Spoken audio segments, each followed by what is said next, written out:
마켓나우 2부 시작하겠습니다. 시청자 여러분, 안녕하세요. 이지혜입니다. 자, 오늘 시장 좀 어렵죠? 그리고 많이 힘드실 것 같습니다. 최근 축배를 들었죠? 매수 사이드카가 발동하기도 했으니까요. 그런데 오늘 5,000선 내주고 장중에 4,900선까지도 빠진 흐름들. 그동안에 가파르게 올렸기 때문에 차익 실현 매물이 있을 수 있고요. 그리고 AI 시대의 옥석 가리기 이런 부분이 또 한창의 와중에서 나타난 급락 현상이다. 이렇게 보시면 크게 틀리지 않은 것 같습니다.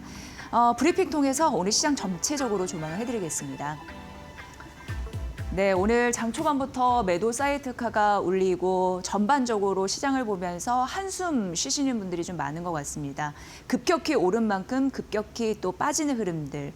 어떻게 보면은 급하게 오른 만큼 소화해내는 과정일 수도 있는데요. 오늘 이렇게 떨어졌다고 해서 주식시장의 투자를 멈출 건 아니잖아요. 포기하지 않으실 겁니다. 그러면 이렇게 위기를 어떻게 기회로 되바꾸느냐. 이게 우리 오늘 중요한 과제가 될 것 같습니다. 그런 의미에서 머니코드 브리핑은 항상 좋을 때나 안 좋을 때나 최전방에서 빠른 정보를 전달해드리기 위해서 최선의 노력을 다하겠습니다. 오늘 시장은 에브리띵 추락이라고 딱 한마디로 표현이 됩니다. S&P 500 같은 경우에도 워낙 우리 시장은 미국 시장에도 간접적으로 흔들리니까요. 영향을 받고. 그런 의미에서 S&P 500 지수가 연초 대비해서 마이너스로 전환됐습니다. 오늘 시장이 이렇게 같이 떨어진 데에는 기술주 매도세가 3거래 연속 이어지고 있다는 점, 일정 부분 영향을 당연히 받겠죠. 어제 3% 양시장이 빠졌는데 지금도 3% 이상 떨어지고 있으니까요.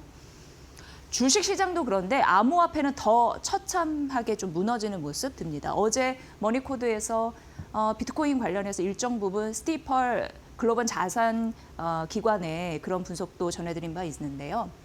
일단 비트코인이 64,000달러를 붕괴하면서 2024년 11월 이후 7만 달러가 붕괴가 됐습니다.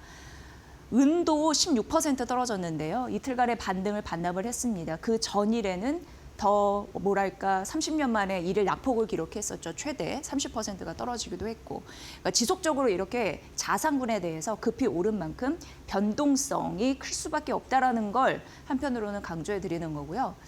또 알파벳 같은 경우에는 괜찮았습니다. 그럼에도 불구하고 뭐를 시장에서는 주목을 하면서 긴장을 하고 있냐라고 하면 올해 AI 자본 지출 이걸 크게 쓴다고 하는데 그게 괜찮을까라고 우려를 하는 겁니다.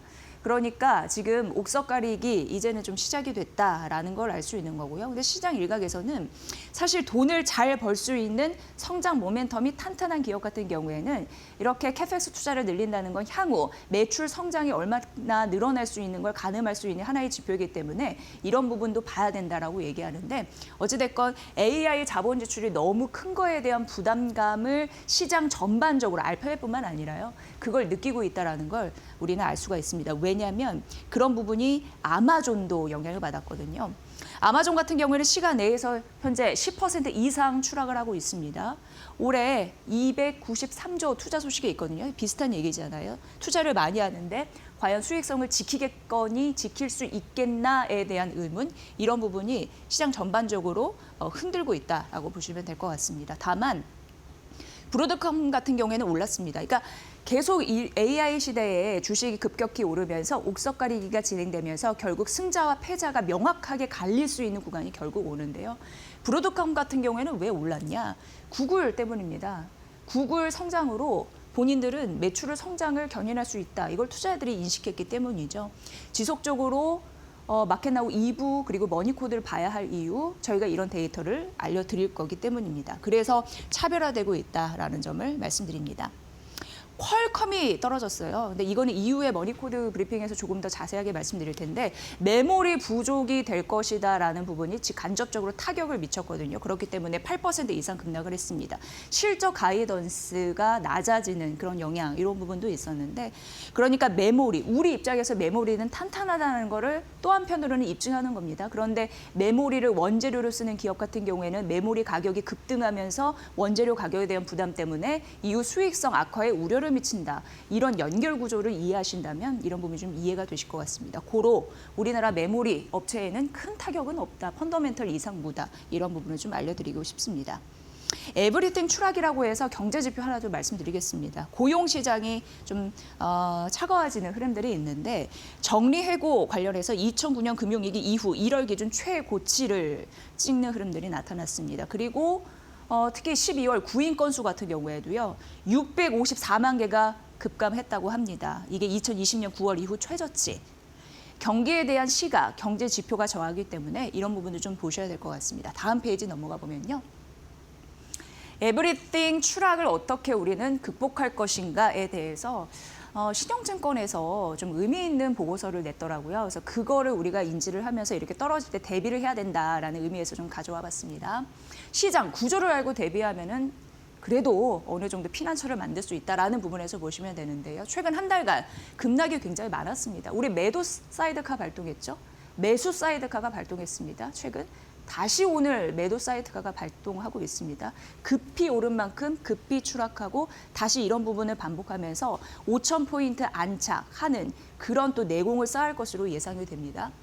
2월 초 조정도 유사한 패턴으로 가고 있는 상황인데 S&P 500 같은 경우에는 장중에 1.5% 떨어지는 흐름들이 빈번하게 있었다고 합니다. 그러면서 종가 기준으로 낙폭을 축소한 거죠. 오늘 같은 경우에도 뭐 매도 사이드카가 발동이 됐지만 낙폭을 일정 부분 줄이면서 마감할 수 있을지 금요일 시장인데 이런 부분 좀 관심 있게 보시고요. 지금 말씀드렸지만 소프트웨어 중심으로 변동성을 확대를 하고 있습니다. 엔트로픽발 이슈 때문에 전반적으로 소프트웨어에 대한 기업들이 좀 몸을 사리고 있다라고 머니코드에서 이미 말씀드린 바 있습니다. 찾아보시면 될 것 같고요. 하지만 그럼에도 지수 흐름은 상대적으로 안정이 됐다라는 점을 좀 봤습니다. 최근 보면은 1월 중순에 지정학적 리스크가 시장을 흔들었습니다. 두 번째, 유럽 관세 우려가 있었고 그 다음에 빅테크의 캐펙스 부담 우려 때문에 시장이 또 추락을 했었고요. 귀금속 급락을 했었죠. 금과 은이 30년 만에 이를 최대 낙폭을 기록을 했기 때문이죠. AI 경쟁 심화에 따른 소프트웨어에 대한 조정, 지금 우리가 겪고 있는 이 현상입니다. 그런데 이러한 이슈들이 있었지만 단기간에 반등을 했다라는 것을 포착이 된 상황이고요. 그래서 결론적으로 신영증권에서는 지수가 흔들릴 수는 있습니다. 그런데 추세가 훼손된 거는 아니었다라는 거를 얘기를 했습니다. 사실 우리가 시장을 대할 때 예전에 보면은 대규모로 폭락했던 장이 있었습니다. 그래서 무시할 수는 없는 거죠.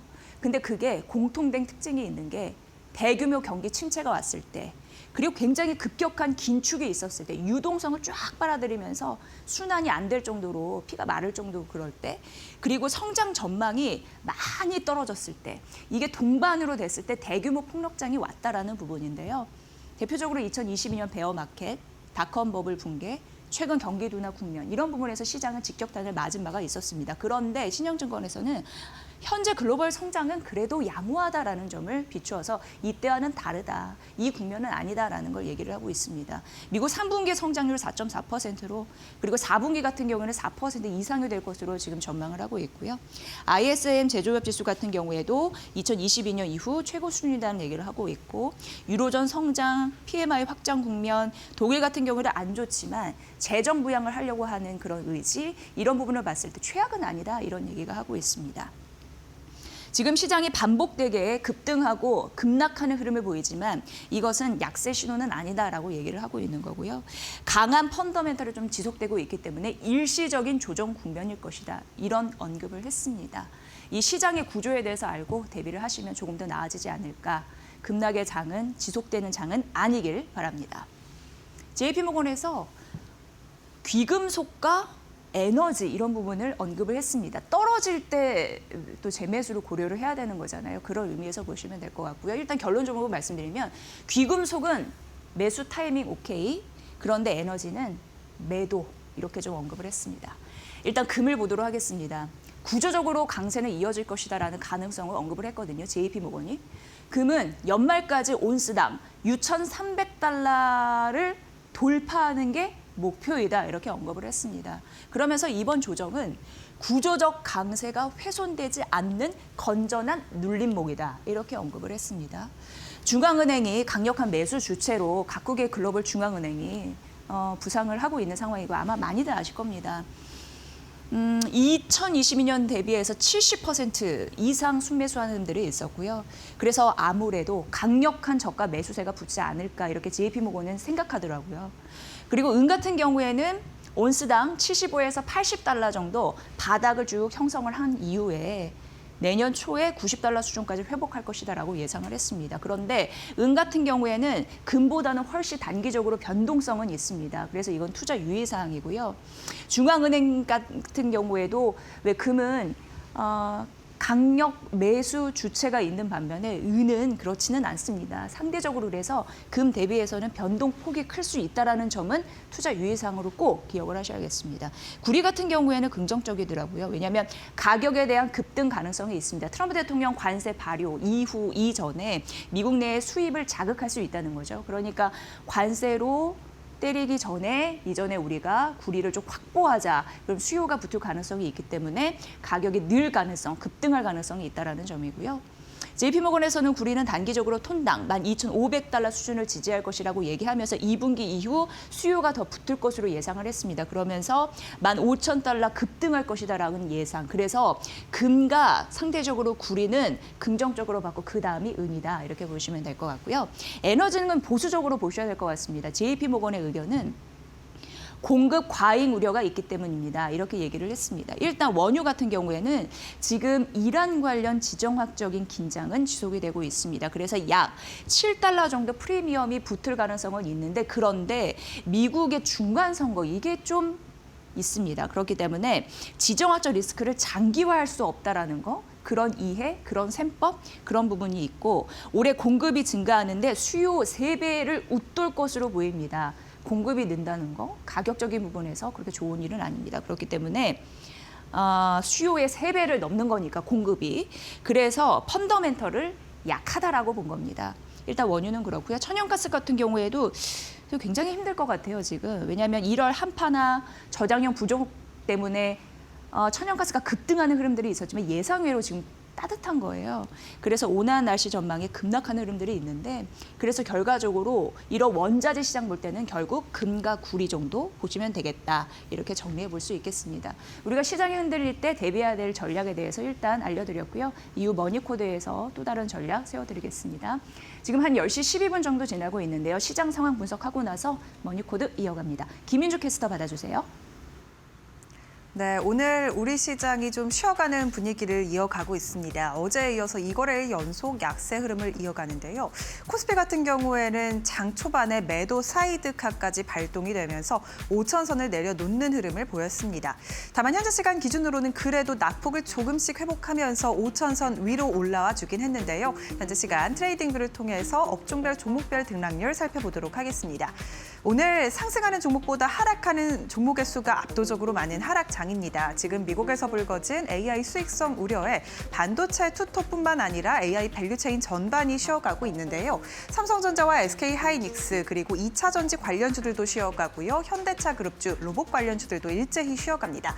삼성전자는 3% 넘게 하락하고 있고 SK하이닉스도 3%대 약세인데요.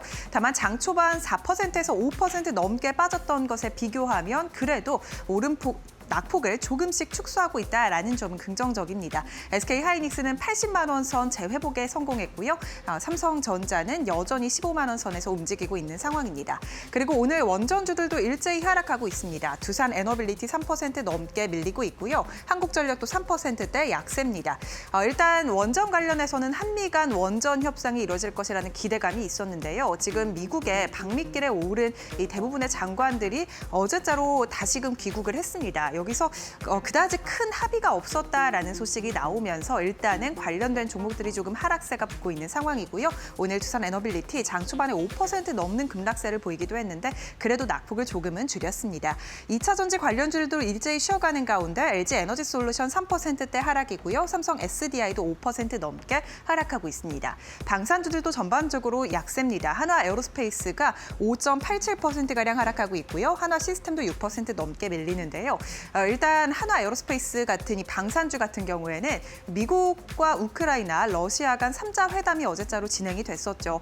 방산주의 주가 약세를 좀 이끌어냈는데요. 여기서 포로 교환 합의가 이루어졌다라는 소식이 나오면서 이 대동이라든지 대동기업 같은 우크라 재건주 쪽으로 매수세가 많이 몰렸습니다. 오늘도 관련주 단으로 조금 매수세가 몰리고 있는 상황이고요. 방산주는 조금 쉬어가는 흐름을 보이고 있습니다.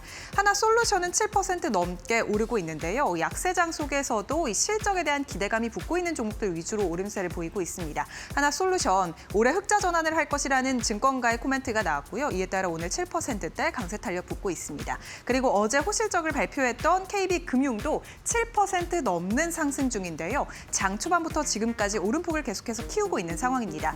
특히나 실적을 발표했는데 호실적을 발표한 기업들 위주로 오늘 좀 좋은 모습을 보이고 있는데 장 초반보다 지금 더 매수세가 강하게 붙으면서 오름폭을 키워나가고 있습니다. KB금융 같은 경우에는 어제 실적을 발표를 했는데요. 역대 최대 매출, 그리고 역대 최대 당기 순이익, 역대 최대 영업이익까지 발표를 했습니다. 당기 순이익만 5조 원을 기록했는데 이 가운데 2조 원가량을 이 배당금으로 주주 환원 정책으로 배당하겠다라고 밝히면서 오늘 관련된 매수세가 쏠리고 있는 상황이고요. 증권가에서도 긍정적 코멘트 잇따르고 있습니다. 신한금융지주도 상승으로 전환이 됐고요. 0.55%가량 상승 중입니다. 다만 오늘 이 증권주들은 조금 쉬어갑니다. 미래에셋증권 4% 넘게 하락하고 있고요. 키움증권도 하락, 오늘 전반적으로 이 코스피가 쉬어감에 따라 증권주 단에서의 약세도 함께 포착되고 있다는 점 확인되고 있고요. 오늘 이마트 같은 종목들이 좋은데요. 어제에 이어서 오늘도 유통주가 좋습니다. 일단 이마트 같은 경우에는 오늘 신고가를 썼고요. 어제 대형마트 관련해서 새벽 배송에 대한 영업 제한을 좀 없애겠다라는 당정의 논의가 진행 중이라는 보도가 나왔죠. 이에 따라 이마트가 두 자릿수 급등세를 보였는데 오늘도 9%에서 10%가량 튀어 올랐다라는 점 체크되고 있습니다. 이 외의 종목들은 좀 쉬어가는 종목들이 굉장히 많은 상황이고요. 나머지 현대차 그룹주들 일제히 빠지는 가운데 현대차 5% 하락, 현대모비스도 5% 넘게 빠집니다. 현대차는 오늘 이 시총단에서 100조 원을 좀 내려놨다라는 보도까지 나왔고요. 오늘 코스닥 시장 상황도 바로 열어보도록 하겠습니다. 오늘 코스닥도 시장 분위기 좀 비슷한데요. 일단 하락하는 종목이 압도적으로 많은 상황이고요. 로봇 관련된 종목들이 그래도 장 초반 대비해서 상승으로 올라선 종목들이 꽤 있습니다. 유진로봇 같은 경우에는 어제 좀 긍정적인 소식이 있었죠. 삼성에서 유진로봇에 지분 투자를 했다라는 소식이 들려오면서 오늘 장 초반부터 지금까지 11%가량 급등세 이어가고 있는 상황이고요. 어제 애프터마켓에서부터 11%가량 급등했는데 오늘 정규장 들어서도 비슷한 흐름 이어가고 있습니다. 다만 로봇 안에서 이 원익 IPS 같은 종목들은 상승으로 움직이고 있지만요. 로보티지라든지 SPG 그리고 레인보우 로보틱스 같은 종목은 낙폭을 키우고 있다는 점까지 확인되고 있습니다. 반도체 소부장단 안에서 HP, SP가 상승으로 전환됐고요. 그리고 ISC 같은 종목들도 5%가량 오름세 붙고 있습니다. 장 초반부터 지금까지 그래도 조금 낙폭을 줄이고 있는 상황이고요. 이 상승하는 종목들의 상승폭이 조금씩 올라가면서 코스닥 지수의 낙폭을 회복해주고 있는 상황입니다. 제약바이오 업종에서 지금 삼천당 제약이 그래도 강보합권으로 움직이고 있고 오스코텍이 1.19%가량 오르고 있지만요. 나머지 종목들은 낙폭을 확대하고 있습니다. ABL바이오, 리가켄 바이오사이언스 약 6%가량 하락하고 있고요. 어제 실적을 발표한 이후 급락했던 파마리서치 오늘도 추가적인 하락세 이어갑니다. 4.31%가량 빠지고 있습니다. 오늘 일단 코스닥 시장 안에서 좀 크게 튀어오르는 섹터는 우주항공 섹터인데요. 스페이스 X에 관련된 모멘텀이 또 붙었습니다. 스페이스 X가 상장 이후 나스닥에 좀 조기 편입할 것이다라는 보도가 나오면서 관련된 매수세가 쏠리고 있고요. 스피어라든지 HVM 그리고 이 미래에셋 벤처 투자 같은 종목들이 급등하고 있다는 점 확인되고 있습니다. 어제 좋았던 여행주들은 오늘 좀 쉬어가고 있는 상황인데요. 지수단은 어떻게 움직이고 있는지 지수 상황 바로 열어보겠습니다. 오늘 코스피, 코스닥 전반적으로 3%가량 하락 중입니다. 코스피 같은 경우에는 지금 5,000선을 잠깐 회복을 했었는데 10시를 기점으로 회복을 해줬는데 현재 시간 기준으로 다시금 이를 내려놨고요. 전장 대비해서 3.44%가량 하락하면서 4,986포인트 지나가고 있습니다. 마찬가지로 코스닥도 오늘 3.44%가량 밀리면서 1,070선 지나가고 있고요. 오늘 코스피가 5,000선을 지지받으면서 마무리할 수 있을지 이 점이 중요한 관전 포인트로 보입니다. 코스피 매매 동향도 바로 열어보시죠. 일단 오늘 이 개인의 순 매수가 강하게 들어오는데요. 어제 6조 원 넘게 사들이면서 개인의 사상 최고 순 매수가 코스피 시장에 들어왔었죠. 오늘도 이러한 순 매수 흐름이 이어지고 있습니다. 1조 3천억가량 사들이면서 오전장 들어서만 1조 넘게 사들이고 있는 개인이고요. 외국인은 어제 5조 넘게 순 매도한 데 이어 오늘도 추가적인 매도세를 가져갑니다. 1조 4천억가량 순 매도 중입니다. 기관 같은 경우에는 순 매도에서 순 매수로 전환이 됐고요. 소폭 순 매수 300억가량 사들이고 있습니다. 코스닥 매매 동향도 열어보겠습니다. 오늘 코스닥 시장은 개인의 순매도가 나오고 있고요. 외국인이 순매수에서 순매도로 전환이 됐습니다. 현재 시간 기준으로 외국인 7억가량 팔고 있고요. 개인도 600억가량 순매도 중입니다. 오늘 코스닥 시장은 장 초반 개인이 순매도 그리고 외국인과 기관의 쌍끌이 매수세가 들어왔었는데요. 현재 시간 기준으로 외국인이 지금 방향성을 조금 탐색하는 듯한 모습을 보이고 있다는 점이 확인되고 있고요. 기관은 매수폭을 조금씩 늘리면서 800억가량 사들이고 있습니다. 지금까지 시장 상황 열어봤습니다. 오늘 환율이 1,470원대 위로 올라가면서 외국인 매도 이어지고 있고 그럼에도 불구하고 개인 투자분들 조단위 매수는 이어가고 있습니다. 이 방송을 시청하시는 분들도 시장을 믿는다면 용기를 내보시죠. 저의 분석은 아닙니다만 저는 이제 항상 이런 분석 자료를 보고 시청자 여러분께 알려드리는 바고 또 이전에 궁금한 거 있으면 미리 전문가들에게 연결을 해서 알아보는데요. 이런 얘기를 하더라고요. 지금이 이렇게 시장이 빠질 때 우량주를 저렴하게 살 수 있는 기회이다. 이런 얘기를 했거든요. 인상적이어서 말씀드립니다. 더 인포메이션에서 한 두 곳의 매체에서 이런 보도를 한 것 같습니다. 엔비디아 얘기를 했습니다. 그런데 이걸 또 생각해 보면 깐부치킨 회동, 그러니까 젠스낭 CEO와 이재용 회장이 괜히 만난 것이 아니다. 젠스낭 CEO가 이런 생각이 들죠. 엔비디아가 굉장히 이례적입니다. 올해 게이머용 신형 GPU 출시 계획이 없다라는 보도가 나왔습니다. 이게 어떻게 보면 출시 이후에 약 30년 만에 첫 연간으로 나오지 않는다라는 사례가 될 것으로 보이는데요. 메모리가 부족하기 때문입니다. 결정적으로. 그렇게 따지면 우리나라에게는 호재? 이렇게 느끼시면 크게 다르지 않는 거죠. 이게 좀 그렇게 이어질 수 있는지도 보셔야 될 것 같고요. 메모리, 지금 AI 가속기, 그리고 데이터 센터용에 우선 배정됩니다. 이게 더 돈 벌 수 있는 부분이고 이게 더 AI에 중요하기 때문에 그러니까 후순위로 밀리는 부분이 있는데 바로 소비자용, GPU, 이게 후순위로 물립니다. 그러니까 게이머용 신형 GPU 출시 계획이 없다라는 보도가 나올 수밖에 없는 겁니다. 왜? 엔비디아 측에서는 수익 더 나는 AI 생존 전략인 AI 가속기나 데이터 센터용 이런 부분을 발전시켜야 되는 전략 때문이죠. 지금 메모리 공급 부족은 장기화되고 있습니다. AI 붐 따라. 카운터 포인터라는 곳이 있습니다. 여기가 시장 조사를 하는 곳이라는 기관이라고 보시면 되는데 1분기 메모리 칩 가격이 현재까지 최대 전분기 대비해서 90% 급등했다라고 얘기를 했습니다. 일반 서버용 D램 칩 가격도 급등했고 낸드 같은 경우에 약간 주춤했다가 다시 급격하게 상승하는 흐름들이 나타나고 있습니다.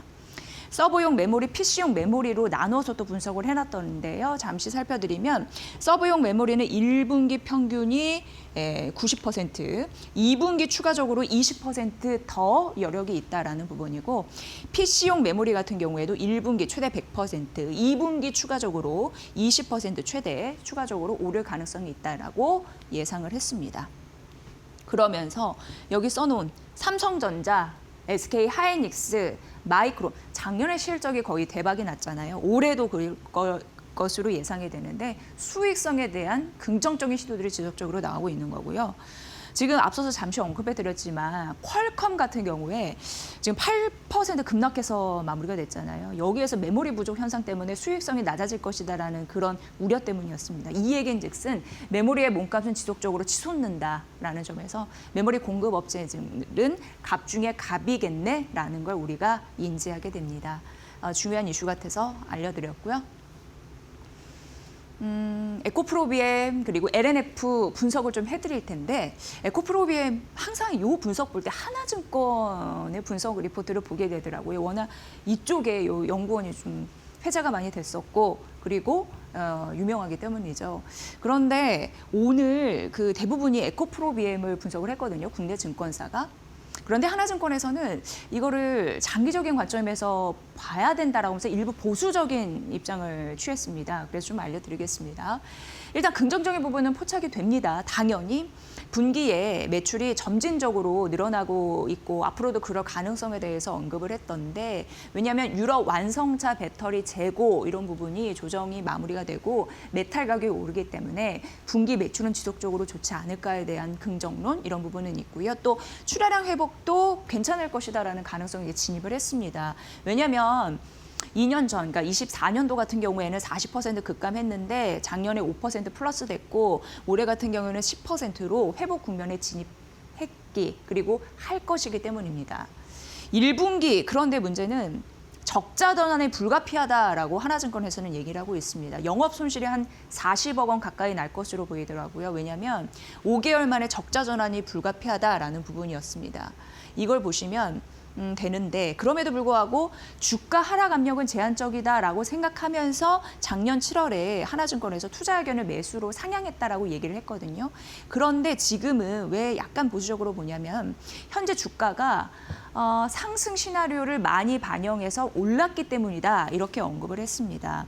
상당히 낙관적인 시나리오까지 반영한 주가의 흐름이기 때문에 조금 더 장기적인 관점에서 봐야 된다라고 얘기를 했습니다. 그래서 여기에서 얘기를 하길 시총 20조 원이 기준인 듯 했습니다. 그래서 시총 20조 원 이하와 이후를 보셔야 됩니다. 그래서 20조 원 밑이면 바이 앤 홀드, 그리고 20조 원 이상 넘으면 그때는 트레이딩. 그래서 이 부분을 좀 중요하게 보시면 될 것 같고요. 그러니까 지금 이렇게 막 공격적으로 사시는 것보다 주가가 조정받았을 때 조금씩 이제 담아내는 그런 전략이지 않을까 이런 생각을 해봅니다. 그러면서 오늘 다수의 국내 증권사가 에코프로비엠에 대해서 분석을 했다라고 말씀드렸는데 그 밖의 의견도 중요하니까 일단 밴드를 봤을 때 국내 증권사에서 가장 높이 잡은 게 한 유진투자증권 정도로 보입니다. 25만 원으로 잡았더라고요. 하나증권은 에코프로비엠에 대해서 투자 의견은 매수지만 목표 주가를 제시하지는 않았습니다. 그 부분 좀 말씀드리고요. 유진투자증권은 18만 원에서 무려 25만 원으로 올려 잡았고요. 하나증권은 조정시 매수 권고 이 얘기니까 이 부분 참고해 보시면 될 것 같습니다. 대부분은 긍정적인 좀 패턴을 보였습니다. 자, 그리고 LNF 보도록 하겠습니다. LNF 같은 경우에도 오늘 국내 증권사에서 핫하게 다룬 종목 중에 하나입니다. 그런데 골드만삭스가요.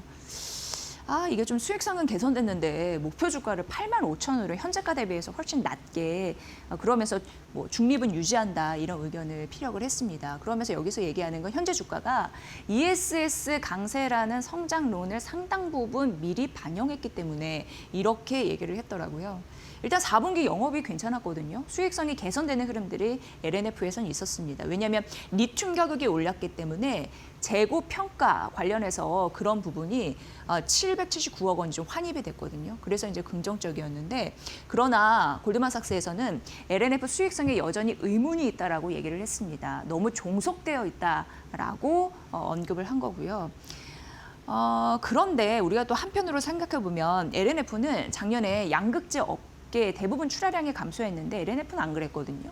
오히려 34% 성장을 했습니다. 그리고 경영진이 밝히길 올해 출하량 같은 경우에 1년 단위로 봤을 때 20% 성장할 것이다라고 얘기를 했습니다. 그런 부분 좀 비교 분석이 필요하고요.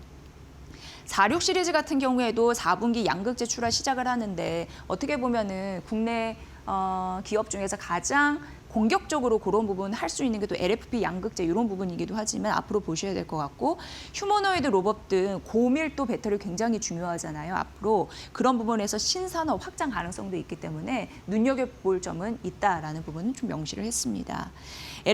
LFP 양극재 관련해서 공격적인 그런 부분을 좀 말씀드렸는데 올해 하반기 3만 톤 규모의 공장 양산 계획도 좀 갖고 있어서 좀 보시고요. 지금 골드만삭스에서는 목표 주가 83,500원으로 중립을 유지했지만 우리 국내 증권사 같은 경우에는 DB증권이 21만 원으로 제시를 했습니다. 어떻게 보면 거의 상단이거든요. 많이 차이가 나잖아요. 비교 분석해 보시고 다만 이제 IBK 투자증권이 12만 원으로 목표 주가는 하향했더라고요. 이 부분도 함께 점검했으니까 참고해 보시면 될 것 같습니다. 네, 그리고 하나솔루션 보도록 하겠습니다. 어제 머니코드에서 이 머스크 CEO의 세계관이 확장이 됐다라고 하면서 우주 태양광에 대한 모멘텀을 말씀드렸습니다. 그러면서 그 증권사에서는 관련 섹터의 투자 의견을 중립으로 제시를 했었죠. 어제 거 찾아보시면 되고요. 일단 하나증권에서는 하나솔루션을 긍정적으로 봤습니다. 그러면서 목표 주가 올렸더라고요. 3만 원에서 4만 7천 원으로 중립해서 투자 의견도 바꿨습니다. 매수로 올려잡았고 굉장히 오래간만에 이거 어떻게 보면은 이렇게 올려잡은 거거든요. 보시면 될 것 같습니다. 이렇게 목표 주가를 올린 이유는 올해부터 내년 실적 추정치를 대폭 상향했기 때문입니다. 많이 올렸더라고요. 그러니까 2,600억 원에서 6,100 57억 원으로 올렸으니까 136% 상향 조정한 거거든요. 그러니까 목표 주가도 이렇게 뛸 수밖에 없었다라는 얘기이고요. 상반기, 하반기 좀 나눠서 볼 필요성은 있는데 상반기 같은 경우에는 미국 규제 있고 인도네시아, 라오스, 인도 이런 부분에 이제 관세 매기는 부분이 있고 그래서 시장 수급이 좀 타이트해진다라는 부분. 하반기 같은 경우에는 조지아주에 있잖아요. 카터스빌 셀 공장이 이제 재가동합니다. 그러면서 중요한 부분이 모듈 생산이 가능해진다라는 점이 굉장히 중요합니다. 미국 기준으로. 미국 기준 굉장히 까다롭습니다. 왜냐하면 중국 원재료 쓰지 말라고 이렇게도 요구하거든요. 근데 그거를 충족시킬 수 있는 기업이 몇 개 안 되는데 대표적으로 하나솔루션이 들어가는 거죠. 그렇기 때문에 모듈 생산이 더 늘어날 수 있다는 가능성이 있습니다. 셀 통관 문제가 종료됐거든요. 그러면 자연스럽게 가동률이 올라갈 거고 AMPC 정부에서 보조금 주는 거 그런 부분도 정상화되는 거 이것도 굉장히 중요합니다. 그리고 고정비 부담이 떨어진다. 이것도 수익성에 개선될 수 있는 그런 중요한 부분이고요. 제가 말씀드린 중국 거 사용하지 말라라는 미국의 까다로운 충족 기준 그런 부분이 기업이 부족한데 의미 있는 여기는 되니까 판가 상승이 가능하겠다. 이렇게 연결해 보시면 될 것 같습니다. 게다가 하나솔루션 기업 자체적으로도 올해 출하량 가이던스 높였습니다. AMPC 보조금 가이던스도 높였습니다. 이런 기준 데이터가 있습니다. 또한 어제 말씀드린 우주 사업에 대한 기대감 여기가 반영할 것으로 예상하더라고요. 하나증권에서는. 이게 빠르면 2028년 그리고 2030년까지 바라보는데 상용화 계획을 갖고 있잖아요. 페로브스카이트 텐던셀 어렵지만 그냥 신소재라고 보시면 됩니다. 그걸 쭉 쌓아서 최대 효율 30%까지 더 발전시킨 그런 신기술이라고 보시면 되는데 그 기술에 대한 기대감을 하나솔루션이 갖고 있다는 점. 그래서 오래간만에 하나증권에서 매수로 다시 올렸고 47,000원으로 올려 잡았다라는 점에서 긍정적인 매수의 힘이 앞으로 붙을 가능성이 있을지 여러분도 관심 있게 한번 지켜보시죠. 오늘 하나솔루션까지 말씀드렸습니다. 네, 지금 시장이 5천선 밑에서 움직이고 있습니다. 어렵게 5천선 찾았는데 이거가 이제 되돌아가니까 약간 상심이 크신 분들도 계실 텐데 오늘 시장을 어떻게 봐야 될지 이문의 조언이 꼭 필요할 것 같습니다. 이난희 이데일리 온 파트너 연결하겠습니다. 파트너님 안녕하세요. 네, 안녕하세요. 네, 오늘 시장 보면서 좀 불안함을 느끼시는 분들이 상당합니다. 의견을 좀 주십시오. 들어보겠습니다. 네. 아마 이제 주식 이렇게 좀 처음 하신 분들께서 삼성전자나 SK 하이닉스를 좀 우량하다고 샀는데 지금 저는 상황이 되어 있잖아요. 저는 그렇게 크게 걱정하실 필요는 없다. 제가 어제 제 유튜브에도 저 삼성전자와 SK 하이닉스는 이런 현상이 나올 때 어떻게 하시라고 말씀을 드렸는데 지금 그런 형태로 지금 나아가고 있습니다. 여러분들 솔로몬 왕의 반지 안에 뭐라고 적혀 있습니까? 이 또한 지나가리라 이런 게 적혀 있습니다. 지금 우리 시장이 하루 이틀 이렇게 형성된 부분은 아니고 2023년, 24년, 25년 얼마나 어려웠습니까? 이 시장이 돌아섰는 게 작년 25년 6월 4일부터 시장이 돌아섰지 않습니까? 2,000포인트에서 지금 5,000포인트까지 와 있는데 사실 이 지수 포인트가 올라가게 되면은 떨어지는 폭도 커요. 2,000포인트일 때 종합지수가 3% 떨어지는 거하고 5,000포인트일 때 3%, 5% 떨어지는 거는 여러분들이 체감이 굉장히 좀 무서울 수가 있어요. 그러나 이런 부분은 그냥 주식시장이 가는 하나의 과정이다 이렇게 보시면 됩니다. 그래서 사실 가장 중요한 부분은 내가 주식을 많이 사고 적게 사고 예를 들어서 그 포지션을 내가 많이 샀다. 많이 살 수 있죠. 예. 많이 사면은 돈을 많이 번다라는 거를 항상 여러분들께서 생각을 하시지만 오늘과 같은 상황이 일어날 거라는 생각은 전혀 안 한다라는 거죠. 많이 샀을 때 내가 많이 산 것만큼 더 살 수 있는 여력만 있다면은 절대 이 시장에서 도태되지 않습니다. 그래서 지금 여러분들께서 삼성전자나 SK 하이닉스를 예를 들어서 제가 말씀드리는 베스트의 경우로 사셨다면은 전혀 걱정할 거 없다.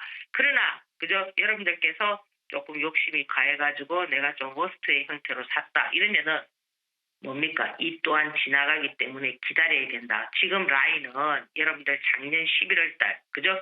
우리 지수가 2,000포인트에서 4,000포인트 와가지고 조금 조정을 본 그런 박스권 있지 않습니까? 그런 어떤 라인을 만들 것 같아요. 2월 달은. 그래서 2월 달과 요 3월 달, 요 달은 조금 여러분들께서 이 지금 삼성전자라든지 SK하이닉스라든지 이런 부분에 대해서는 조금 보수적인 그런 어떤 방향성을 잡아보시고 그렇다고만 내동매매 해가지고 뭐 팔고 뭐 그죠 이런 그런 전략보다는 투자 금액이 있으신 분은 이제 여러분들께서 시소를 잘 타야 된다라는 거예요.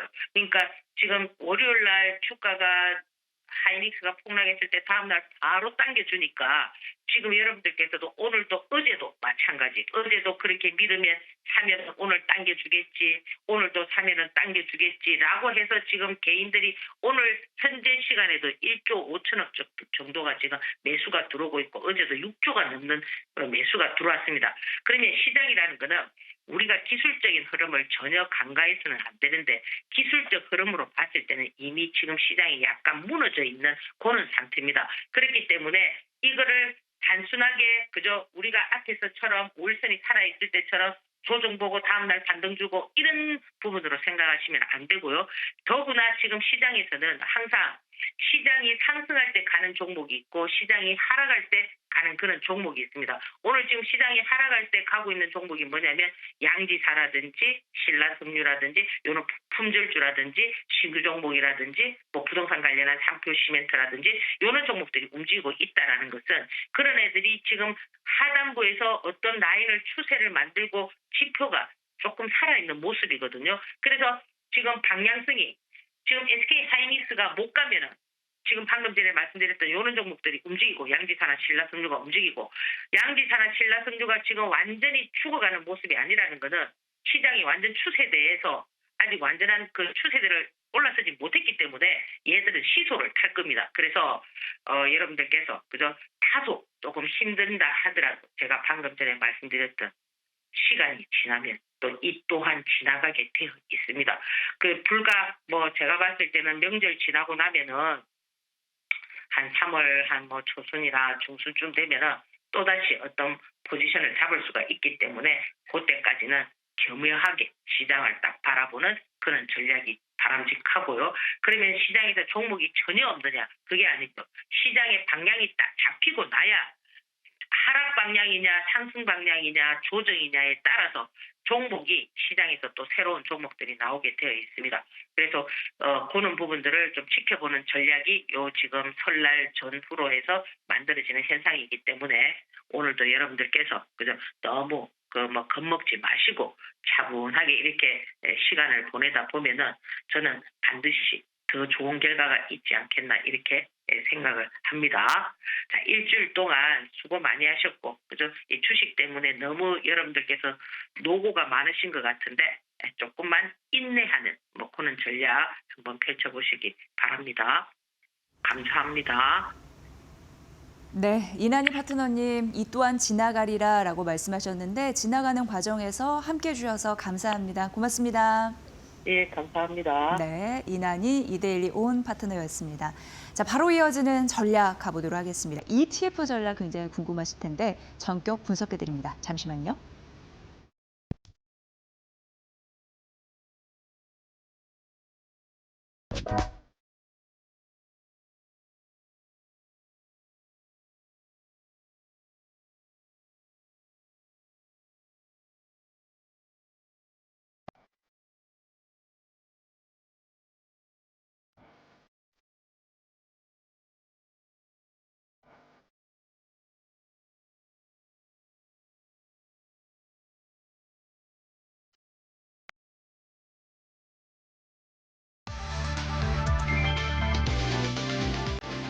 미국 증시가 인공지능 투자 부담과 고용 둔화 신호가 겹치며 위험자산 전반에서 매도세가 확산됐다. 5일 뉴욕 증시에서 나스닥 지수는 3거래일 연속 하락하며 1.59% 밀렸고 S&P 500도 1.23% 떨어졌다. AI 관련 자산에 대한 투자 심리가 급격히 식었다. 막대한 투자 비용이 실질 수익으로 이어질 수 있을지에 대한 의문이 커진 데다 알파벳의 공격적 투자 계획 이후 기술주 밸류에이션 부담이 다시 부각됐다. 연준의 금리 인하 신중론 이후 나스닥 100에서는 시가총액 기준 1조 달러 이상이 증발한 것으로 추산된다. 고용지표도 불안 요인이다. 미국 부인 건수는 2020년 이후 최저 수준으로 줄었고 감원 계획과 신규 실업수당 청구는 늘었다. 위험 회피 심리가 강해지며 미 국채 금리는 하락했고 연방준비제도 정책에 민감한 2년물 금리는 한 달 만에 최저치를 기록했다. 가상자산도 직격탄을 맞았다. 비트코인 가격은 하루 새 13% 급락하며 6만 5천 달러 선이 무너졌다. 시장에서는 이번 조정을 자산 간 순환이 아닌 전반적 디레버리징 국면으로 보고 변동성 확대가 당분간 이어질 수 있다는 경계가 나온다.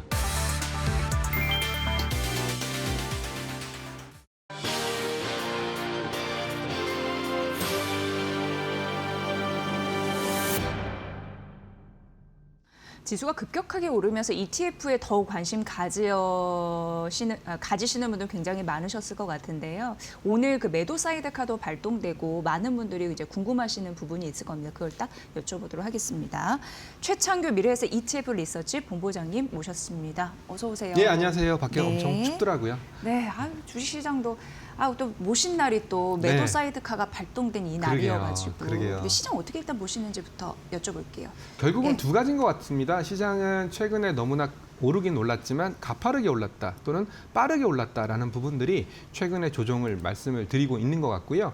매도 사이드카 또는 매수 사이드카 뭐 좀 약간 생소한 용어긴 하겠지만 시장이 굉장히 빠르게 움직이고 있다라는 변동성의 증거다라고 생각을 하시면 될 것 같습니다. 제가 ETF 업계에 있으면서 굉장히 놀라고 있는 부분이 여러 가지가 있는데요. 그 중에 하나는 특정 테마 또는 특정 지수 ETF에 개인 투자자분들의 대규모 순매수가 유입되고 있다는 부분입니다. 결국은 ETF는 본질적으로 주식의 묶음이기 때문에 네. 만약에 개인 투자자분들께서 그 ETF를 사주신다면 기계적으로 그 구성 종목을 살 수밖에 없는 그런 프로그램적인 수급이 작동할 수밖에 없거든요. 그렇기 때문에 최근에 시장은 너무나 빠르게 올랐고 집중적으로 올랐고 화끈하게 올랐다. 결국은 이 말을 뒤집어 본다면 시장이 한번 조정을 받는다면 굉장히 큰 폭의 조정도 나올 수 있다라는 것을 증명하는 거고요. 실제로 월요일장도 그랬고 금요일장도 그런 모습을 전형적으로 보여주고 있다. 저는 좀 그렇게 분석을 하고 있습니다. 네, 오늘도 좀 대단한 게 약간 기관을 관망하는 것 같고 지금 개인이 2조 가까이 사거든요. 네. 근데 외국인은 또 2조 가까이 팔고 이 둘이 굉장히 팽팽하게 신경전을 벌이는 것 같은 네. 누가 이기나 보자 약간 이런 느낌. 일단은 제가 외국인 수급부터 좀 말씀을 드리겠습니다. 네. 제가 예전에 애널리스트 할 때 파생 쪽 또는 패시브 쪽 애널리스트를 오래 했었기 때문에 외국인들의 매매부터 말씀드리면 글로벌리 외국인들의 유동성, 특히 글로벌 투자자들의 유동성은 괜찮습니다. 넉넉한 편입니다. 왜 네. 그러냐면 결국은 금리 인하라든지 각국 정부의 재정 지출 적자라든지 그런 걸 통해서 시장에 끊임없이 유동성을 공급했었기 때문에 전 세계적으로 글로벌 투자자들의 유동성은 넉넉하다 이렇게 분석을 하고 있는데요.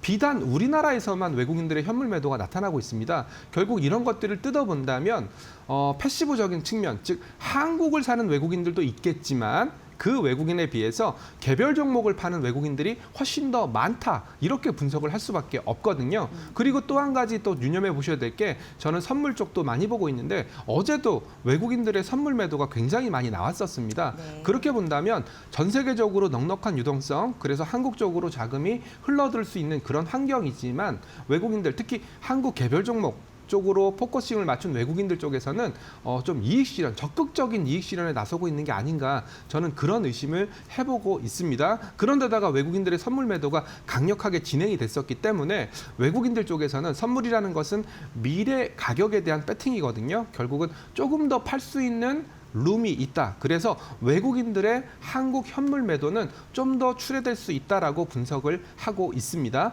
그렇다면 개인들의 순매수가 여기에 이 물량을 받아주는 그런 추세적인 흐름들을 보여주고 있는데요.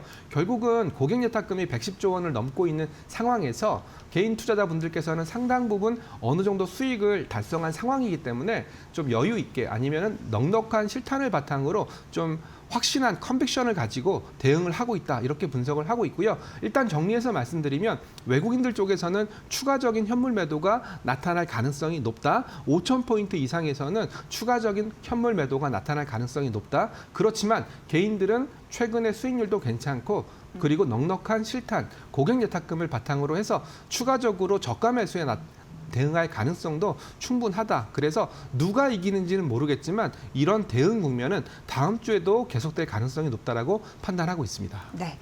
당분간은 좀 긴장의 끈은 놓을 수 없는 그런 상황인 것 같습니다. 네. 근데 우리가 이제 코스피 5천 넘고 지금 오늘 좀 내줬지만 지속적으로 좀 안착하는 과정이 있었잖아요. 네. 그리고 이제 코스닥 1000시대를 열면서 코스닥 3000에 대한 목표를 그렇죠. 주기도 했었고 그때 많은 그 전문가님들도 ETF 이런 얘기 네. 굉장히 많이 하셨고 네. 실제적으로 제가 굉장히 많이 놀란 게 뭐 인터넷 서버가 마비됐다 할 정도로 레버리지 ETF 맞습니다. 엄청나게 뭐 하루에 대부분의 전략 상품들이 22% 급증하는 흐름들을 막 눈으로 봤기 때문에 며칠씩 네. 이틀 되게 강하게 들어왔나 이렇기 때문에 ETF 자금 엄청 최근 몰렸겠다 이 생각 딱 했거든요. 예.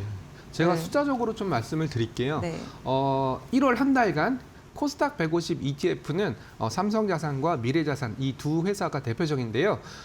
1월 한 달간 코스닥 150 그냥 한 배짜리 ETF만 2조 7천억, 삼성자산만 그리고 저희 미래에셋 자산운용도 6천억 정도의 순매수가 유입이 됐습니다. 네. 두 개를 합치면 3조 3천억이겠죠. 그리고 코스닥 150 레버리지 ETF에도 1조 5천억 원 정도의 순매수가 유입됐습니다. 레버리지 ETF는 코스닥 150 현물을 100% 매수하고요. 코스닥 150 선물을 100% 매수하는 그런 상품이기 때문에 일단 1조 5천억의 매수가 들어왔다면 코스닥 150 현물 쪽으로도 1조 5천억의 매수가 잡혔고 코스닥 150 선물 쪽으로도 1조 5천억 매수가 잡혔다. 이렇게 합쳐본다면 대략 1월 한 달간 6조 원 정도 들어왔습니다. 와.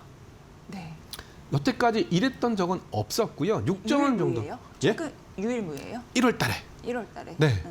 그러면 거의 유일무이죠. 유일무. 예, 한 달간으로. 근데 그 또 한 달도 아닙니다.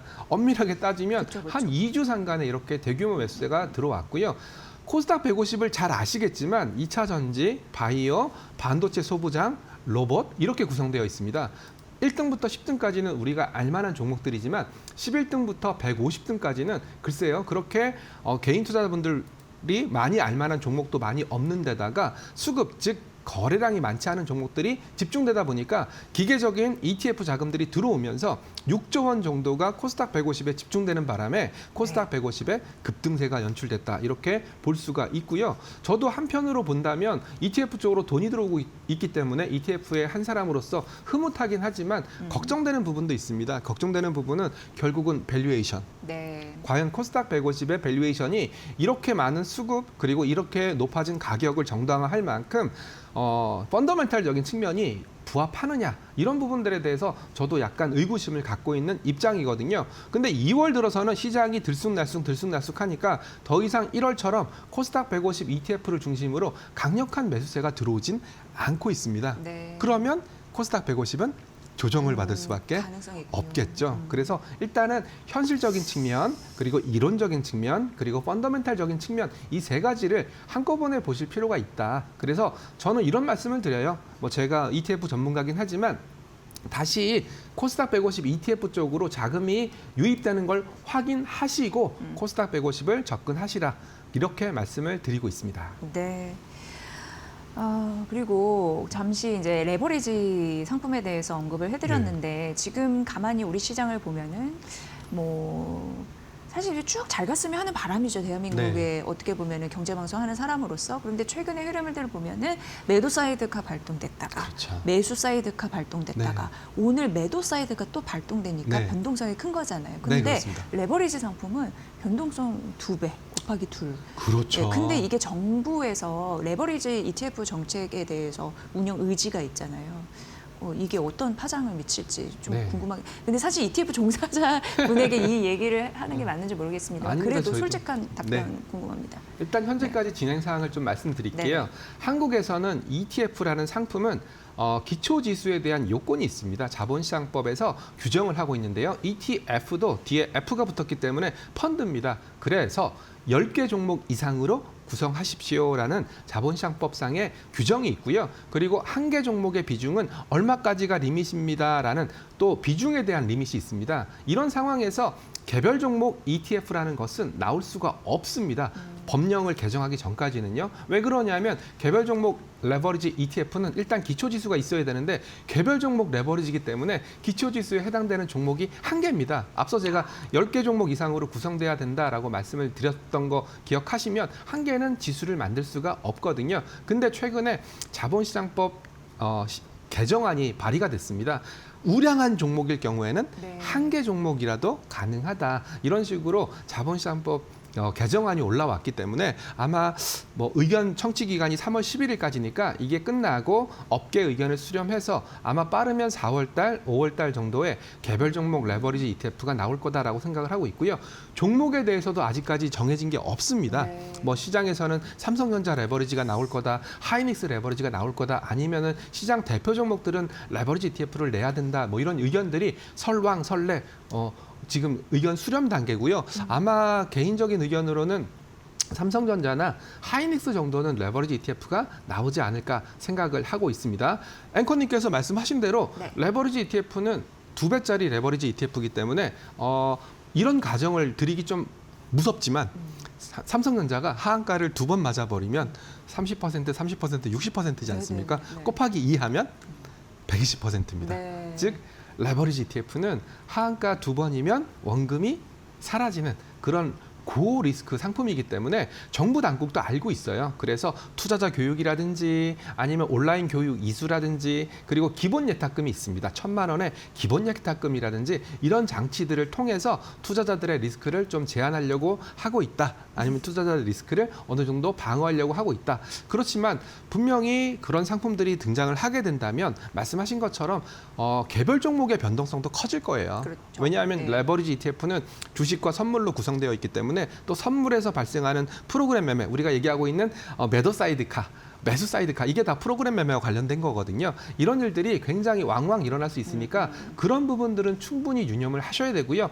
누누이 말씀드리지만 레버리지 상품은 절대 장기 투자형 상품은 아닙니다. 네, 네. 음의 복리 효과가 발생하기 때문에 내가 정말 어떤 컨빅션, 확신을 가졌을 때 타이밍적으로 쓰는 상품이지 이걸 가지고 내 인생을 한번 역전해 보겠어. 뭐 이런 용도로 쓰시면 안 된다라는 말씀을 드리겠습니다. 근데 많은 분들이 그렇게 안 쓰시니까 문제인 건데. 네, 그렇습니다. 확실히 이제 업계에 계시다 보니까 ETF 특히 레버리지에 대한 성격을 잘 말씀해 주신 것 같아요. 네. 근데 제가 앞서서 서버가 막 터졌다 이런 말씀 드렸는데 그 이유는 정부에서 그런 투자 유의사항으로 레버리지 ETF 상품에 투자하시는 분들 그 전에 한 번 더 보라는 의미에서 교육 들어야 되잖아요. 맞습니다.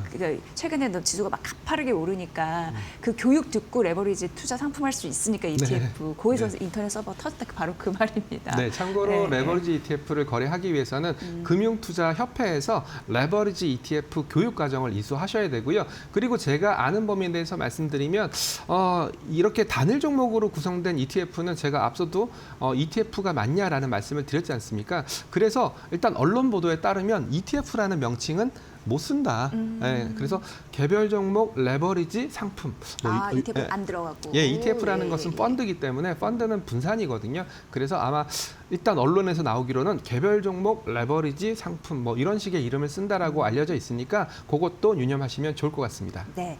그리고 본부장님 요즘에 뭐 오늘 주가 하락의 근본 원인이기도 했습니다만 AI 시대 우리가 이제 처음 접하고 같은 경험을 네. 하다 보니까 이제 막 투자자분들이 어떤 기업이 돈을 벌고 어떤 기업이 뭐 패자인지 이걸 좀 가리는 것 같아요. 네. 근데 그런 와중에 구글 프로젝트 지니가 공개가 됐었는데 네. 게임 업계가 바짝 긴장하는 그런 모습이 또 나타났거든요. 아유. 예, 막 뭐냐 말하고 음성 뭐 텍스트만 딱 했는데도 3D 가상현상이 네, 네, 나타나니까 게임 업종에 타격을 주지 않을까. 근데 그게 이제 ETF 관련 전략에도 좀 영향을 미칠까요? 어떻게 보세요?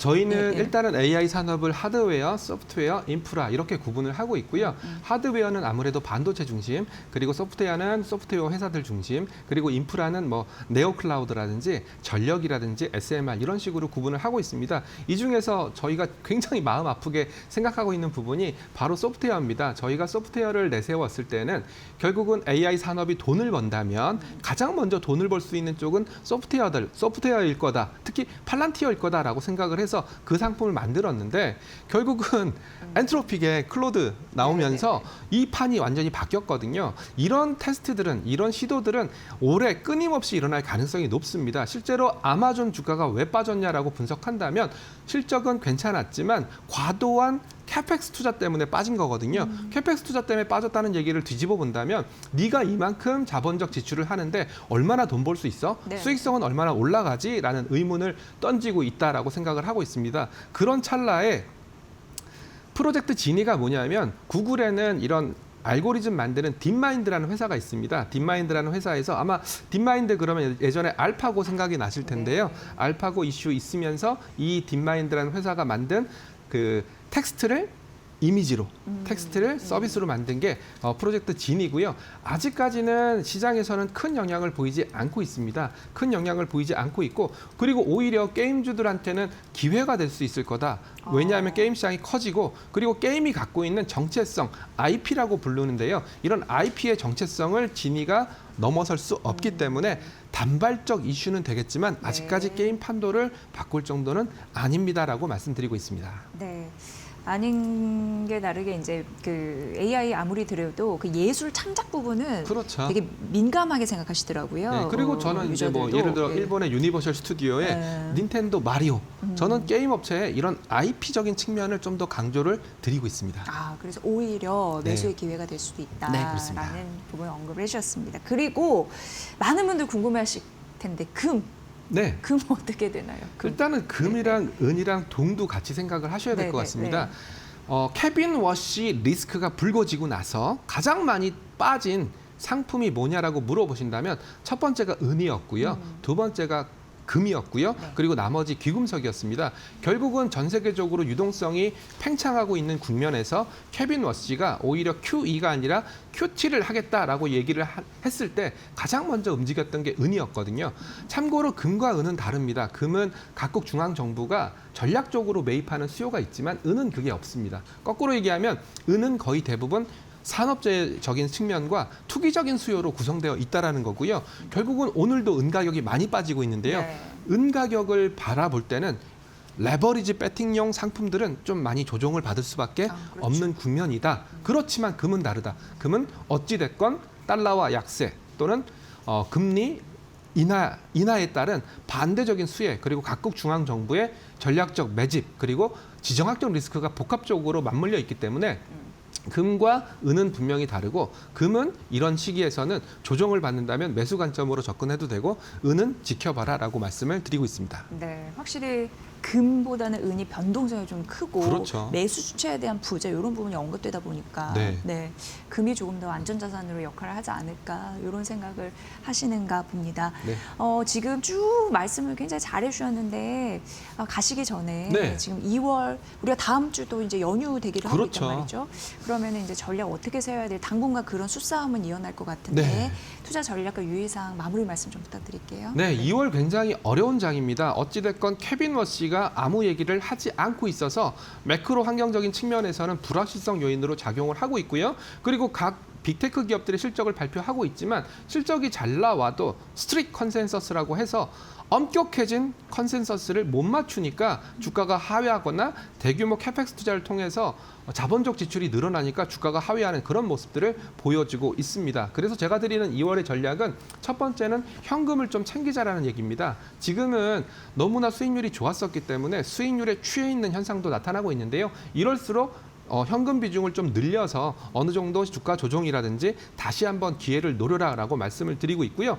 두 번째로는 이렇게 강한 시장에서는 결국은 주도주 중심으로 접근할 수밖에 없습니다. 한국에서는 역시 반도체라든지 반도체 장비라든지 이런 주도주 쪽으로 접근할 수밖에 없기 때문에 실탄을 만들어 놓고 주도주가 조정을 받는다면 다시 한번 주도주를 재매입하는 그런 전략을 말씀드리고 있습니다. 네, 오늘 매도 사이드카 발동된 변동성 큰 날이긴 한데 네. 와주셔서 네.